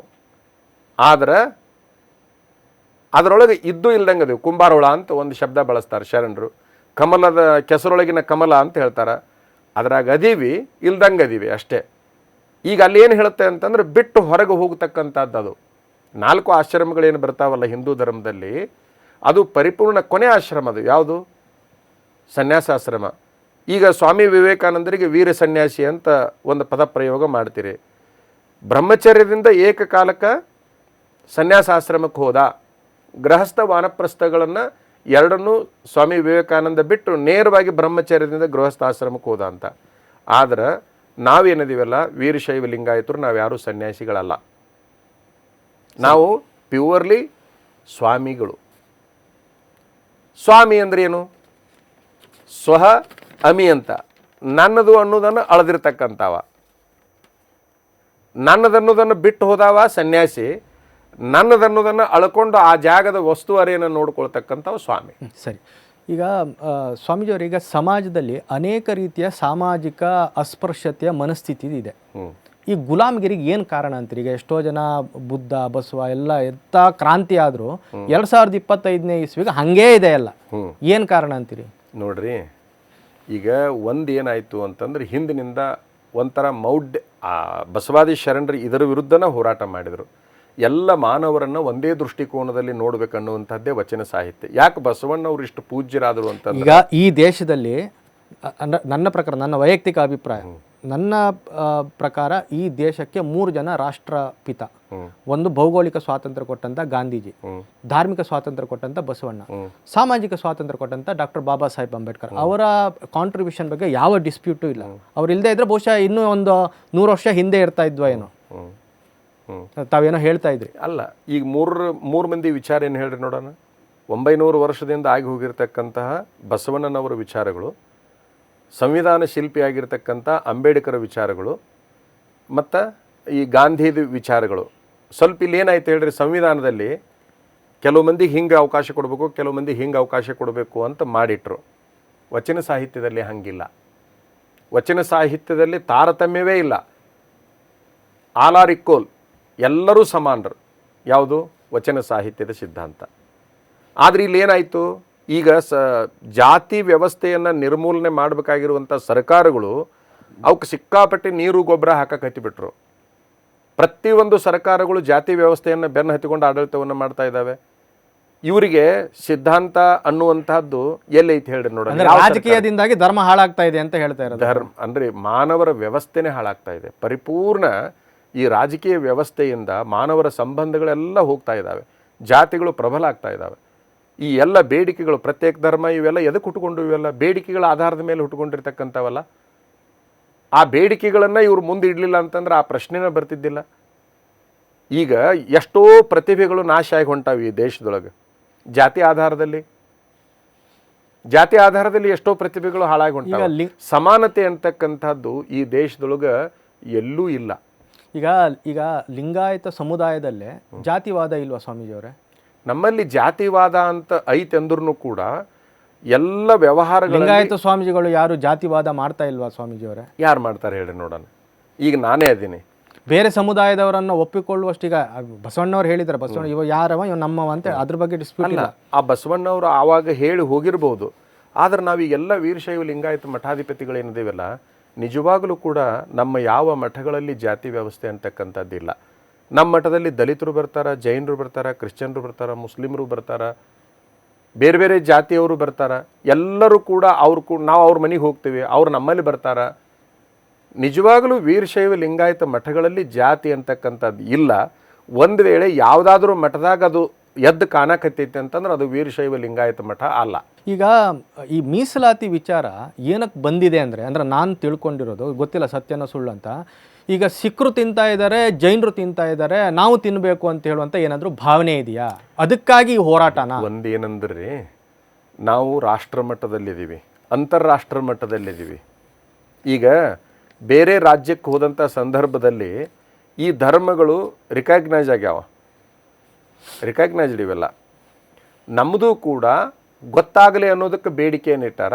ಒಂದಿಷ್ಟು ಸೌಲಭ್ಯಗಳು ಅಂತೇನು ಅಲ್ಲಿ ಕಾನೂನಿನೊಳಗೆ ತಂದಿಟ್ಟಾರ, ಆ ಸೌಲಭ್ಯಗಳ ಕಾರಣಕ್ಕಾಗಿ ಈ ಬೇಡಿಕೆಯನ್ನು ಇಟ್ಟಾರೆ ಹೊರತಾಗಿ ತಮ್ಮ ಸ್ವಂತಿಕೆಯನ್ನು ತೋರಿಸಿಕೊಳ್ಳುವ ಸಲುವಾಗಿ ಈ ಬೇಡಿಕೆಯನ್ನು ಇಟ್ಟಾರೆ ಹೊರತಾಗಿ ಮತ್ತೊಂದು ಉದ್ದೇಶ ಇಲ್ಲ. ಅಲ್ಲಿ ಮತ್ತೊಂದು ಉದ್ದೇಶ ಇಲ್ಲ. ಅವ್ರದನ್ನು ಯಾರ್ದೋ ಕಸಗೋಬೇಕನ್ನುವಂಥ ಉದ್ದೇಶನೂ ಅಲ್ಲ. ಏನಾದರೂ ಇನ್ಫ್ಲುಯೆನ್ಸ್ ಆಗಿದೆಯಾ? ಒಂದು ನಿಮಿಷ. ಈಗ ಆ ಧರ್ಮದ ಒಳಗೆ ನಾವು ಹೋದಿವಪ್ಪ ಅಂತಂದ್ರೆ ಅವ್ರದ್ದು ಕಸಗೊಂತೀವಿ, ಇಲ್ಲಿದ್ರೆ ಕಸಗೊಳ್ಳಾರ್ದಂಗೆ ಇರ್ತೀವಿ ಅಂತ ಅಲ್ಲ. ಇಲ್ಲಿದ್ರೂ ಕೂಡ ನಮ್ಮ ಹಕ್ಕು ನಮಗೆ ಸಿಗ್ತದೆ, ಅಲ್ಲಿದ್ರೂ ಕೂಡ ನಮ್ಮ ಹಕ್ಕು ನಮಗೆ ಸಿಗ್ತದೆ. ಒಂದಿಷ್ಟು ಏನಾಗ್ತಾ ಇದೆ ತಮಗಿದ್ದಿದ್ದು ಹೇಳೋದು ಅಂತಂದ್ರೆ, ನಮ್ಮ ಸಮಾಜದ ಮಕ್ಕಳಿಗೆ ಭಾಳಷ್ಟು ಅನ್ಯಾಯ ಆಗ್ತಾ ಇದೆ. ಪ್ರತಿಭಾವಂತ ಮಕ್ಕಳೆಲ್ಲ ನಾಶ ಆಗ್ತಾ ಇದ್ದಾರೆ. ನಾನು ಒಂದು ಮಗುವನ್ನು ಓದಿಸಿದೆ, IAS. ವಿಚಾರ ಮಾಡ್ಬೇಕು ನೀವೆಲ್ಲ. ಪ್ರಿಲಿಮ್ಸ್ ಪಾಸಾಗಿ ಮೇನ್ಸ್ನೊಳಗೆ ಫೇಲ್ ಆಯಿತು. ಆಶ್ಚರ್ಯ ಅಂತಂದ್ರೆ, ಆ ಮಗುವಿನಕ್ಕಿಂತ 12 ಮಾರ್ಕಸ್ಸು 20 ಮಾರ್ಕಸ್ಸು ಕಡಿಮೆ ತೊಗೊಂಡವರು ಆಯ್ಕೆ ಆಗಿ ಹೋಗಿಬಿಟ್ರು. ವೀರಶೈವ ಲಿಂಗಾಯತ ಅನ್ನೋ ಒಂದೇ ಒಂದು ಕಾರಣಕ್ಕೆ ಆ ಅವಕಾಶದಿಂದ ವಂಚಿತ ಆಯ್ತಲ್ಲ. ಅಂದರೆ ಈ ದೇಶದಲ್ಲಿ ಓದಿರ್ತಕ್ಕಂಥ ಪ್ರತಿಭೆಗಳಿಗೆ ಅವಕಾಶ ಇಲ್ದಂಗೆ ಆಯಿತು. ಇಲ್ಲಿ ಏನಾಗಬೇಕು ಈ ದೇಶದೊಳಗೆ ನನ್ನ ವೈಯಕ್ತಿಕ ವಿಚಾರದಲ್ಲಿ, ಆರ್ಥಿಕ ಮತ್ತು ಬೌದ್ಧಿಕ ಆಧಾರದ ಮೇಲೆ ಸೌಲಭ್ಯಗಳು ಸಿಗಬೇಕೇ ಹೊರತಾಗಿ ಜಾತಿ ಆಧಾರದ ಮೇಲೆ ಸಿಗ್ತಾ ಇದ್ದಾವೆ.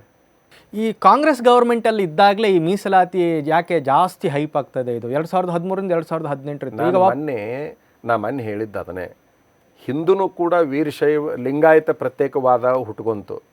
ನಾನು 17-18ನೇ ಇಸ್ವಿಯಲ್ಲಿನೂ ಕೂಡ ಇದರ ವಿರುದ್ಧ ಹೋರಾಟ ಮಾಡಿದೆ. ಮೊನ್ನೆನೂ ಕೂಡ ಹುಬ್ಬಳ್ಳಿ ಒಳಗೆ 1,000 ಮಂದಿ ಮಠಾಧಿಪತಿಗಳನ್ನು ಸೇರಿಸಿ ಇದು ಅಲ್ಲ, ಇದು ಒಂದೇ ಅನ್ನುವಂತಹ ಮಾತನ್ನು ಹೇಳಿದ್ವಿ. ಇವರೆಲ್ಲ ಏನು ಕೆಲವು ಮಂದಿ ಪ್ರತ್ಯೇಕ ಲಿಂಗಾಯತ ಅಂತ ಹೊಂಟ್ರಲ್ಲ, ಇವ್ರಿಗೆ ಯಾಕೆ ಆ ಕಾಂಗ್ರೆಸ್ ಸರ್ಕಾರ ರಚನೆ ಆದ ಕೂಡಲೇ ಈ ವಿಚಾರಗಳು ತಲೆಯಾಗಿ ಬರ್ತಾವು, ನಮಗೂ ಕೂಡ ಇವತ್ತಿನ ತನಕ ತಿಳಿದಿಲ್ಲ. ಅದನ್ನು ಅವರೇ ತಿಳಿಸಿ ಹೇಳಬೇಕು. ಅಲ್ಲ, ಇದಕ್ಕೆ ಫಂಡಿಂಗ್ ಎಲ್ಲ ಎಲ್ಲಿಂದ ಬರ್ತಾ ಇದೆ? ಈಗ ಫಂಡಿಂಗ್ ಎಲ್ಲಿಂದ? ಒಂದು ದೊಡ್ಡ ಸಮಾವೇಶ ಆಯೋಜನೆ ಮಾಡೋದು ಅಷ್ಟು ಸುಲಭ ಇಲ್ಲ ಸ್ವಾಮೀಜಿ ಅವರೇ, ಅಲ್ವಾ? ಜನ ಸೇರಿಸ್ಬೇಕು, ಅಲ್ಲಿ ವೇದಿಕೆ ಮಾಡಬೇಕು, ಊಟ ಉಪಚಾರಗಳು ಮಾಡಬೇಕು, ಸಾರಿಗೆ ನೋಡಬೇಕು, ಎಲ್ಲ ನೂರಾರು ಕೆಲಸಗಳು ಇರ್ತದೆ. ಈಗ ಇದಕ್ಕೆ ಹಣ ಎಲ್ಲಿಂದ ಬಂತು? ನಾನು ಮೊನ್ನೆ ಕಾರ್ಯಕ್ರಮ ಮಾಡಿದೆ ಹುಬ್ಬಳ್ಳಿ ಒಳಗೆ. ನಿಮ್ಮ ಕಾರ್ಯಕ್ರಮಕ್ಕೆ ಹಣ ಎಲ್ಲಿಂದ ಬಂತು ಅಂತ ಕೇಳಿದ್ರೆ ನಾನು ಯಾರ್ಯಾರು ಎಷ್ಟೆಷ್ಟು ಕೊಟ್ಟರು ಅಂತ ನಾನು ಹೇಳಿಬಿಡ್ತೀನಿ.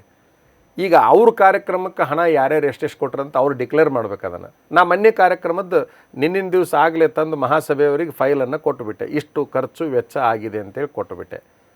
ಆದ್ರೆ ಅವ್ರವ್ರ ಕಾರ್ಯಕ್ರಮ ಮಾಡಿದ ಲೆಕ್ಕಪತ್ರಗಳನ್ನು ಅವರೇ ಒಪ್ಪಿಸ್ಬೇಕು. ನಾವು ಯಾವಾಗ ಕಾರ್ಯಕ್ರಮ ಮಾಡಿದ್ರು ಕೂಡ ಆ ಊರಾಗ ಒಂದು ಸಭೆಯನ್ನು ಕರೆದು ಇಷ್ಟು ಖರ್ಚಾಗಿದೆ, ಇಷ್ಟು ವೆಚ್ಚ ಆಗಿದೆ, ಇಷ್ಟು ಬಂದಿದೆ, ಇಷ್ಟು ಮೈಮೇಲೆ ಬಂದಿದೆ, ಇದನ್ನೆಲ್ಲ ನಾವು ಹೇಳ್ತೀವಿ. ಹಂಗೆ ಅವ್ರು ಹೇಳ್ಬೇಕು ಅದನ್ನ. ಈಗ ಇಡೀ ರಾಜ್ಯ ತುಂಬಾ ಮಾಡಿ ಸರ್ಕಾರಿ ಪ್ರಾಯೋಜಿತನ ಕನೇರಿ ಶ್ರೀಗಳು ಹೇಳಿದಂತೆ ಈಗ ಇದು ಸರ್ಕಾರಿ ಪ್ರಾಯೋಜಿತ ಅದೇನೋ ಒಂದು ಶಬ್ದ ಬಳಸಿದ್ರು. ಕನೇರಿ ಸ್ವಾಮೀಜಿ ಅವರು ಅವರ ಪ್ರಾಯೋಜಕತ್ವದಲ್ಲಿ ನಡೆದೈತಿ ಅಂತ ಅವ್ರು ಹೇಳ್ಯಾರ ಅದನ್ನ. ಇದು ಯಾವ ಊರಾಗಿನ ಕಾರ್ಯಕ್ರಮ ಹೆಂಗೆ ನಡೀತೆ ಅಂತಂದು ಅವ್ರು ಡಿಕ್ಲೇರ್ ಮಾಡ್ಬೇಕಲ್ರಿ. ಅವ್ರು ಮಾಡಿಬಿಟ್ರೆ ಮುಗ್ದ ಹೋಯ್ತಲ್ಲ, ಅದನ್ನು ಮುಚ್ಚಿಟ್ಕೋಬೇಕು. ಯಾಕೆ ಅವರು ಯಾರ್ಯಾರು ಹಣ ಎಲ್ಲೆಲ್ಲಿ ಕೊಟ್ಟರು, ಎಷ್ಟೆಷ್ಟು ಮಾಡಿದ್ವಿ ಅಂತೇಳಿ ಡಿಕ್ಲೇರ್ ಮಾಡ್ಬೇಕು ಅವರು. ಅಷ್ಟು ಇಡೀ 30 ದಿವಸಕ್ಕಿಂತ ಹೆಚ್ಚು ಕಾರ್ಯಕ್ರಮ ಮಾಡಿದ್ದನ್ನು ಲೆಕ್ಕಪತ್ರವನ್ನು ಅವರು ಯಾರಿಗೂ ಕೊಟ್ಟೇ ಇಲ್ಲ. ಅದನ್ನು ಯಾರು ಹಣಕಾಸಿನ ವ್ಯವಹಾರ ಮಾಡಿದ್ರು, ಏನು ಮಾಡಿದ್ರು ಗೊತ್ತಿಲ್ಲ. ಹಾಗಾಗಿ ಇವೆಲ್ಲ ಯಾರ್ಯಾರಿಗೂ ಸಂಬಂಧ ಇರಲಾರ್ದವ್ರಿಗೆ ಕೆಲವು ಸರಿ ಆರೋಪಗಳು ಬರ್ತಾವೆ. ಈಗ ಸರ್ಕಾರ ಇದ್ರಾಗ ಸಂಬಂಧ ಇರಲಿಕ್ಕಿಲ್ಲ, ಅವ್ರ ಆರೋಪವನ್ನು ಸರ್ಕಾರದ ಮೇಲೆ ಮಾಡ್ಯಾರಪ್ಪ ಅಂತಂದ್ರೆ ಮೇಲೆ ಸರ್ಕಾರದ ಮೇಲೆ ಆರೋಪ ಕೊಡೋಕ್ಕೆ ಕಾರಣ ಯಾರಾದರೂ ಪ್ರತ್ಯೇಕ ಲಿಂಗಾಯತವಾದಿಗಳಾದರು. ಈ ಮಠಾಧೀಶರೆಲ್ಲ ಪದೇ ಪದೇ ಸರ್ಕಾರದ ಬಳಿ ಹೋಗಿ ನಮ್ಮ ಮಠಕ್ಕೆ ಹಣ ಕೇಳೋದು ಸರಿನಾ ತಪ್ಪ ನಿಮ್ಮ ದೃಷ್ಟಿಕೋನದಲ್ಲಿ? ಈಗ ನೋಡ್ರಿ, ಯಾವ ಸ್ವಾಮಿನೂ ಕೂಡ ನನಗೆ ಬಟ್ಟೆ ಕೊಡಿಸ್ರಿ, ನನಗೆ ಊಟಕ್ಕೆ ಕೊಡಿಸ್ರಿ ಅಂತ ಇವತ್ತಿನ ತನಕ ಯಾವ ರಾಜಕಾರಣಿಗಳ ಹತ್ರ ಹೋಗಿಲ್ಲ. ಇವ್ರು ಏನು ಮಾಡಕತ್ತಿದ್ರು ಅಂತಂದ್ರೆ ಮಠಗಳಿಗೂ ಕೂಡ ಅನುದಾನ ಕೊಡಬಹುದು ಅನ್ನುವಂಥ ಒಂದು ವ್ಯವಸ್ಥೆಯನ್ನು ತಂದಿಟ್ಟಾಗ ಎಲ್ಲರಿಗೆ ಕೊಟ್ಟಂಗೆ ನಮಗೂ ಕೊಡ್ರಿ ಅಂತಾರೆ. ಈ ಸರ್ಕಾರಗಳಿಗೆ ಕಾಣೋ ದೊಡ್ಡ ಮಠಗಳು ಅಷ್ಟೇ ಕಾಣ್ತಾವೆ, ವ್ಯತ್ಯಾಸ ಏನಾಗುತ್ತೆ ನಿಮಗೆ ಹೇಳ್ತೀನಿ. ದೊಡ್ಡ ಮಠಗಳಿಗೆ ಇವರೇ ಹೋಗ್ತಾರ, ಸಣ್ಣ ಮಠಗಳು ಇವ್ರಿಗೆ ಕಾಣೋದಿಲ್ಲ, ಮಂತ್ರಿಗಳಿಗೆ ಅವ್ರಿಗೆ ಇವ್ರಿಗೆ ಕಾಣೋದಿಲ್ಲ. ಹಾಗಾಗಿ ಪಾಪ ಅವ್ರು ಸಣ್ಣ ಮಠದ ಸ್ವಾಮಿಗಳು ನಮಗೂ ಒಂದಿಟ್ಟು ಕೊಡ್ರಿಪ್ಪ ಅಂತ ಬರ್ತಾರೆ. ಏನು ಮಿಸ್ಟೇಕ್ ಇದೆ? ಬರ್ತಾರಪ್ಪ ಅಂದ್ರೂ ಕೂಡ ಒಂದು ಸಮುದಾಯ ಭವನ ಕಟ್ಟಿಸ್ರಿ ಅಂತ ಬರ್ತಾರೆ, ಒಂದು ಯಾತ್ರಿ ನಿವಾಸ ಕಟ್ಟಿಸ್ರಿ ಅಂತ ಬರ್ತಾರೆ, ಒಂದು ರಸ್ತೆ ಮಾಡಿರಿ ಅಂತ ಬರ್ತಾರೆ. ಯಾವ ಸ್ವಾಮಿಗಳು ಕೂಡ ಸರ್ಕಾರದಿಂದ ನಂಗೊಂದು ಕಾರ್ ಕೊಡ್ರಿ, ನನಗೊಂದಿಷ್ಟು ಬಟ್ಟೆ ಕೊಡ್ರಿ ಇಂಥವಂತೂ ಕೇಳಕ್ಕೆ ಬರೋಂಗಿಲ್ಲ. ಈಗ ಈ ಅದೇನೋ ಬಸವ ಶೈವ ಅಂತ ಹೇಳುವಂಥ ಸಮಾವೇಶಗಳನ್ನು ಮಾಡಲಿಕ್ಕೆ ಹೊರಟಿದ್ದಾರೆ ಒಂದು ಗ್ರೂಪು, ಅದಕ್ಕೆ ತಮ್ಮ ಬೆಂಬಲ ಇದೆಯಾ? ಈಗ ನೋಡ್ರಿ, ಭಾಳ ವಿಶೇಷ ಅಂತಂದ್ರೆ ಇದೊಂದು ಹೊಸ ಶಬ್ದ ಪ್ರಯೋಗ ಮಾಡಿದ್ರು. ನಮಗೂ ಕೂಡ ಭಾಳ ಆಶ್ಚರ್ಯ ಆಗಿದೆ. ಆ ಶಬ್ದ ಪ್ರಯೋಗ, ವ್ಯವಸ್ಥೆ ಅದನ್ನೆಲ್ಲ ನೋಡಿ ಭಾಳ ಆಶ್ಚರ್ಯ ಆಗಿದೆ. ಇನ್ನೊಂದು ಸ್ವಲ್ಪ ದಿವಸ ನೋಡೋಣ, ನಮ್ಮದೇ ಆದ ಪ್ರತಿಕ್ರಿಯೆಯನ್ನು ನಾವು ಕೊಡ್ತೀವಿ. ಈಗ ಅದು ಹಿಂಗೆ ಹೊಂಟೈತಿ ಹೊಸ ಪ್ರಯೋಗ. ಒಂದು ಸ್ವಲ್ಪ ಅವ್ರ ಉದ್ದೇಶಗಳು, ಅವ್ರ ಅಜೆಂಡಾ ಏನು, ಅವ್ರ ನಿಲುವು ಏನು, ಅದನ್ನು ನೋಡ್ಕೊಂಡು ನಾವು ಮಾತಾಡೋದು ಸೂಕ್ತ ಅನಿಸುತ್ತೆ. ಯಾಕಂದರೆ ಇನ್ನೂ ಪರಿಪೂರ್ಣ ಅವ್ರ ವಿಚಾರಗಳನ್ನು ಹೇಳಿಲ್ಲ. ಇಲ್ಲಿಂದ ಇಲ್ಲಿಯವರೆಗೆ ಅಂತ ಹೇಳಿದ್ದಾರೆ. ಶಬ್ದ ಪ್ರಯೋಗ ಸ್ವಲ್ಪ ಭಿನ್ನವಾಗಿದೆ, ಕಾದು ನೋಡೋಣ. ಸ್ವಾಮೀಜಿಯವರೇ, ತಾವು ಎಲೆಕ್ಷನ್ಗೆ ಸಹ ಕಂಟೆಸ್ಟ್ ಎಲ್ಲ ನಾವು ನೋಡಿದ್ದೀವಿ. ಪ್ರಹ್ಲಾದ್ ಜೋಶಿಯವ್ರ ಜೊತೆಗೆ ತಮ್ಮದೇನಾದರೂ ವೈರತ್ವ ಇದೆಯಾ? ಪ್ರಹ್ಲಾದ್ ಜೋಶಿ ನನಗೆ 15 ವರ್ಷ ಆತ್ಮೀಯರಾಗಿದ್ದರು, ಭಾಳಷ್ಟು ಆತ್ಮೀಯತೆಯಿಂದ ಇದ್ದರು. ಬಟ್ ಒಂದು ಮಿಸ್ಟೇಕ್ ಏನು ಅವ್ರದ್ದಂತಂದ್ರೆ, ಪ್ರಮುಖರನ್ನು ನೆನಪು ಮಾಡ್ಕೊಳ್ಳೋದು ಚುನಾವಣೆ ಮುಂದೆ 6 ತಿಂಗಳು ಮುಂದಿದ್ದಾಗ ಅವ್ರು ನೆನಪು ಮಾಡ್ಕೋತಿದ್ರು. 6 ತಿಂಗಳು ಮುಂದಿದ್ದಾಗ ನಮ್ಮನ್ನು ಎಷ್ಟೋ ಸಾರಿ ಸಂಪರ್ಕ ಮಾಡ್ತಿದ್ರು, ಎಲ್ಲ ಮಾಡ್ತಿದ್ರು. ಆಶ್ಚರ್ಯ ಅಂತಂದ್ರೆ ಅವ್ರದ್ದು ಒಂದು ಇಲೆಕ್ಷನ್ ಬಂತು. ಇಲೆಕ್ಷನ್ ಬಂದಂಥ ಸಂದರ್ಭದಲ್ಲಿ ಫೋನು ಮಾಡಿದರು, ಸ್ವಾಮೀಜಿ ಆರಾಮನ್ರಿ, ಎಲ್ಲಿದ್ದೀರಿ? ಅವ್ರ ಫೋನ್ ಬಂದೈತೆ ಅಂದ್ರೆ ಇನ್ನು 6 ತಿಂಗಳು ಇಲೆಕ್ಷನ್ ಉಳಿದೈತೆ ಅನ್ನೋ ಅಷ್ಟರ ಮೆಟ್ಟಿಗೆ ನಾವು ರೂಢಿ ಮಾಡ್ಕೊಂಡ್ಬಿಟ್ವಿ ಅದನ್ನು. ನಾನು ಒಂದು ಸಾರಿ ಕೇಳಿದೆ ಅವ್ರನ್ನ, ಆದ್ರೆ ನೀವು ಕೇಳ್ಬೋದು ಬೇಕಾದ್ರೆ, ಅವ್ರನ್ನ ಕೇಳಿ ನಾ ಕೇಳಿದ್ದೀನಿ, ಏನು ರೀ ಚುನಾವಣೆ ಬಂತನ್ರಿ ಅಂತಂದು ನಾನು. ಈ ಸೋಮಣ್ಣ ಬೇವಿನ ಮರದಂತ ಒಬ್ಬರು ಎಕ್ಸ್-MLC ಅದಾರ, ಈಗ ಅವರು ಗಡಿನಾಡ ಪ್ರಾಧಿಕಾರದ ಅಧ್ಯಕ್ಷರದಾರ. ಅವರು ಬಸವರಾಜ ಅರಬುಗೊಂಡ ಅಂತೇಳಿ ಒಬ್ಬರು KMF ಅಧ್ಯಕ್ಷರಿದ್ದರು, ಈಗಿಲ್ಲ. ನಾಗರಾಜ್ ಕಡ್ಕೋಳು ಅಂತೇಳಿ ಒಬ್ಬರು ಹಾವೇರಿ ಪ್ರಮುಖರು. ಇವರು 3 ಮಂದಿ ಬಂದರು. ನಿಮ್ಮ ಸಾಹೇಬ್ರನ್ನ ದೂರ ಇದ್ದು ಬಿಡೋಣಪ್ಪ, ಯಾಕೋ ಅವರು ಕೇವಲ ಮಠಾಧಿಪತಿಗಳನ್ನು ಚುನಾವಣೆ ಟೈಮ್ನಲ್ಲಿ ನೆನಪು ಮಾಡ್ಕೊಳ್ಳುವಷ್ಟರ ಮೆಟ್ಟಿಗೆ ಬಂದಾರ, ಇದು ಪದ್ಧತಿ ಅಲ್ಲ ಅಂತ ಹೇಳಿದ್ವಿ. ಇನ್ನು ಮುಂದೆ ನಮ್ಮ ಸಾಹೇಬ್ರು ಹಂಗೆ ಇರೋದಿಲ್ಲ ಅಜ್ಜವ್ರೆ, ಚಲೋ ಇರ್ತಾರ ಅಂತ ಹೇಳಿದರು. ಮತ್ತು ಎಲ್ಲಿಗೆ ಬಂತು ಸಂಗಯ್ಯ ಅಲ್ಲಿಗೆ. ಆಮೇಲೆ ಒಂದು ಕೆಲಸಕ್ಕಾಗಿ ನಾನು ಫೋನ್ ಮಾಡಿದಂಥ ಸಂದರ್ಭದಲ್ಲಿ ಅವ್ರ ಬಾಯಾಗಿ ಬಂದ ಶಬ್ದ ಯಾವುದು, ನಿಮ್ಮ ಸಮಾಜದ ಮುಖಂಡರು ಯಾರೂ ಇಲ್ಲನೋ ಅಂತ. ನಾನು ಹೋರಾಟ ಮಾಡಲಿಕ್ಕೆ ಮೂಲ ಕಾರಣ, ನಿಮ್ಮ ಸಮಾಜದ ಮುಖಂಡರು ನಾವು 15 ವರ್ಷ ಗಂಟಲೆ ಇವ್ರನ್ನ ಪ್ರೀತಿ ಮಾಡೀವಿ. ಯಾರನ್ನ ಪ್ರೀತಿ ಮಾಡಿ ನಾವೇ ಬೆಳೆಸಿದ್ದೀವಲ್ಲ, ನಮಗೆ ಅವರು ಒಂದು ಕೆಲಸದ ನಿಮಿತ್ತ ಫೋನ್ ಮಾಡಿದಾಗ ನಿಮ್ಮ ಸಮಾಜದ ಪ್ರಮುಖರಿಲ್ಲನ ಅಂತಾರಂತಂದಾಗ, ಸಮಾಜದ ಪ್ರಮುಖ ಬೇಕಾಕ್ಕನೋ ಒಬ್ಬ ಚುನಾಯಿತ ಪ್ರತಿನಿಧಿ ಬೇಕಾಕ್ಕನೋ ಒಂದು ಕೆಲಸಕ್ಕೆ ಹೇಳಿ ನೋಡೋಣ. ಚುನಾಯಿತ ಪ್ರತಿನಿಧಿಗಳ ಅವಶ್ಯಕತೆ ಇರ್ತೈತಿ. ಅವ್ರು ಯಾವಾಗ ಆ ಶಬ್ದ ಪ್ರಯೋಗ ಮಾಡಿದ್ರು, ನಾನು ಡಿಕ್ಲೇರ್ ಮಾಡಿದ್ದೀನಿ ಯಾಕೆ ನಾನು ಅವ್ರನ್ನ ವಿರೋಧ ಮಾಡ್ತಾ ಇದ್ದೀನಿ ಅಂತೇಳಿ. ಆಮೇಲೆ ಅಲ್ಲಿ ನಮ್ಮ ಧಾರವಾಡ ಭಾಗದೊಳಗೆ ಎಲ್ಲ ವೀರಶೈವ ಲಿಂಗಾಯತ ನಾಯಕರನ್ನು ನಾಶ ಮಾಡಿಬಿಟ್ರು. ಎಲ್ಲರ ಬಾಯಾಗಿ ಬರೋದೇನಪ್ಪ ಅಂತಂದ್ರೆ ನಮ್ಮನ್ನು ಅವರ ಹಾಳು ಮಾಡಿದರೆ, ಅವ್ಕೆ ಹೇಳ್ಕೊಳ್ಳೋದು ಧೈರ್ಯ ಇಲ್ಲ. ಹೇಳ್ಕೊಂಡು ಬಿಟ್ವಪ್ಪ ಅಂತಂದ್ರೆ ಇಷ್ಟು ಜಾಗದಾಗ ಉಳ್ಕೊಂಡಿವಲ್ಲ, ಅದ್ರಾಗೂ ಉಳ್ಕೊತೀವಿ ಇಲ್ಲ ಅನ್ನುವಂಥ ಭಯದಲ್ಲಿ ಈ ಸಮಾಜದ ಎಷ್ಟೋ ಪ್ರಮುಖರು ಅಲ್ಲಿ ಅದಾರ, ಎಷ್ಟೋ ಪ್ರಮುಖರು ಅದಾರ. ಈಗ ಉದಾಹರಣೆಗಾಗಿ ನಿಮಗೆಲ್ಲ ಗೊತ್ತೈತಿ, ಯಾರು ಅಲ್ಲಿರಬೇಕಾಗಿತ್ತು ಅವ್ರು ಬೇರೆ ಬೇರೆ ಜಿಲ್ಲಾಕ್ಕೆ ಹೋಗ್ಬಿಟ್ರು, ಯಾರು ಅಲ್ಲಿರಬೇಕಾಗಿತ್ತು ಅವ್ರು ಬೇರೆ ಬೇರೆ ಜಿಲ್ಲಾಕ್ಕೆ ಹೋದರು. ದಿಂಗಾಲೇಶ್ವರ ಶ್ರೀಗಳೇ, ಇಷ್ಟೊತ್ತು ಈ ಚರ್ಚೆಯಲ್ಲಿ ಪಾಲ್ಗೊಂಡು ತಮಗೆ ಧನ್ಯವಾದಗಳು. ಧನ್ಯವಾದಗಳು. ಇದೇ ಈ ಹೊತ್ತಿನ ವಿಶೇಷ. ನೋಡ್ತಾ ಇರಿ ನ್ಯೂಸ್ ಫಸ್ಟ್, ನಿರ್ಭೀತಿಯಿಂದ ನಿಮ್ಮ ಪರವಾಗಿ.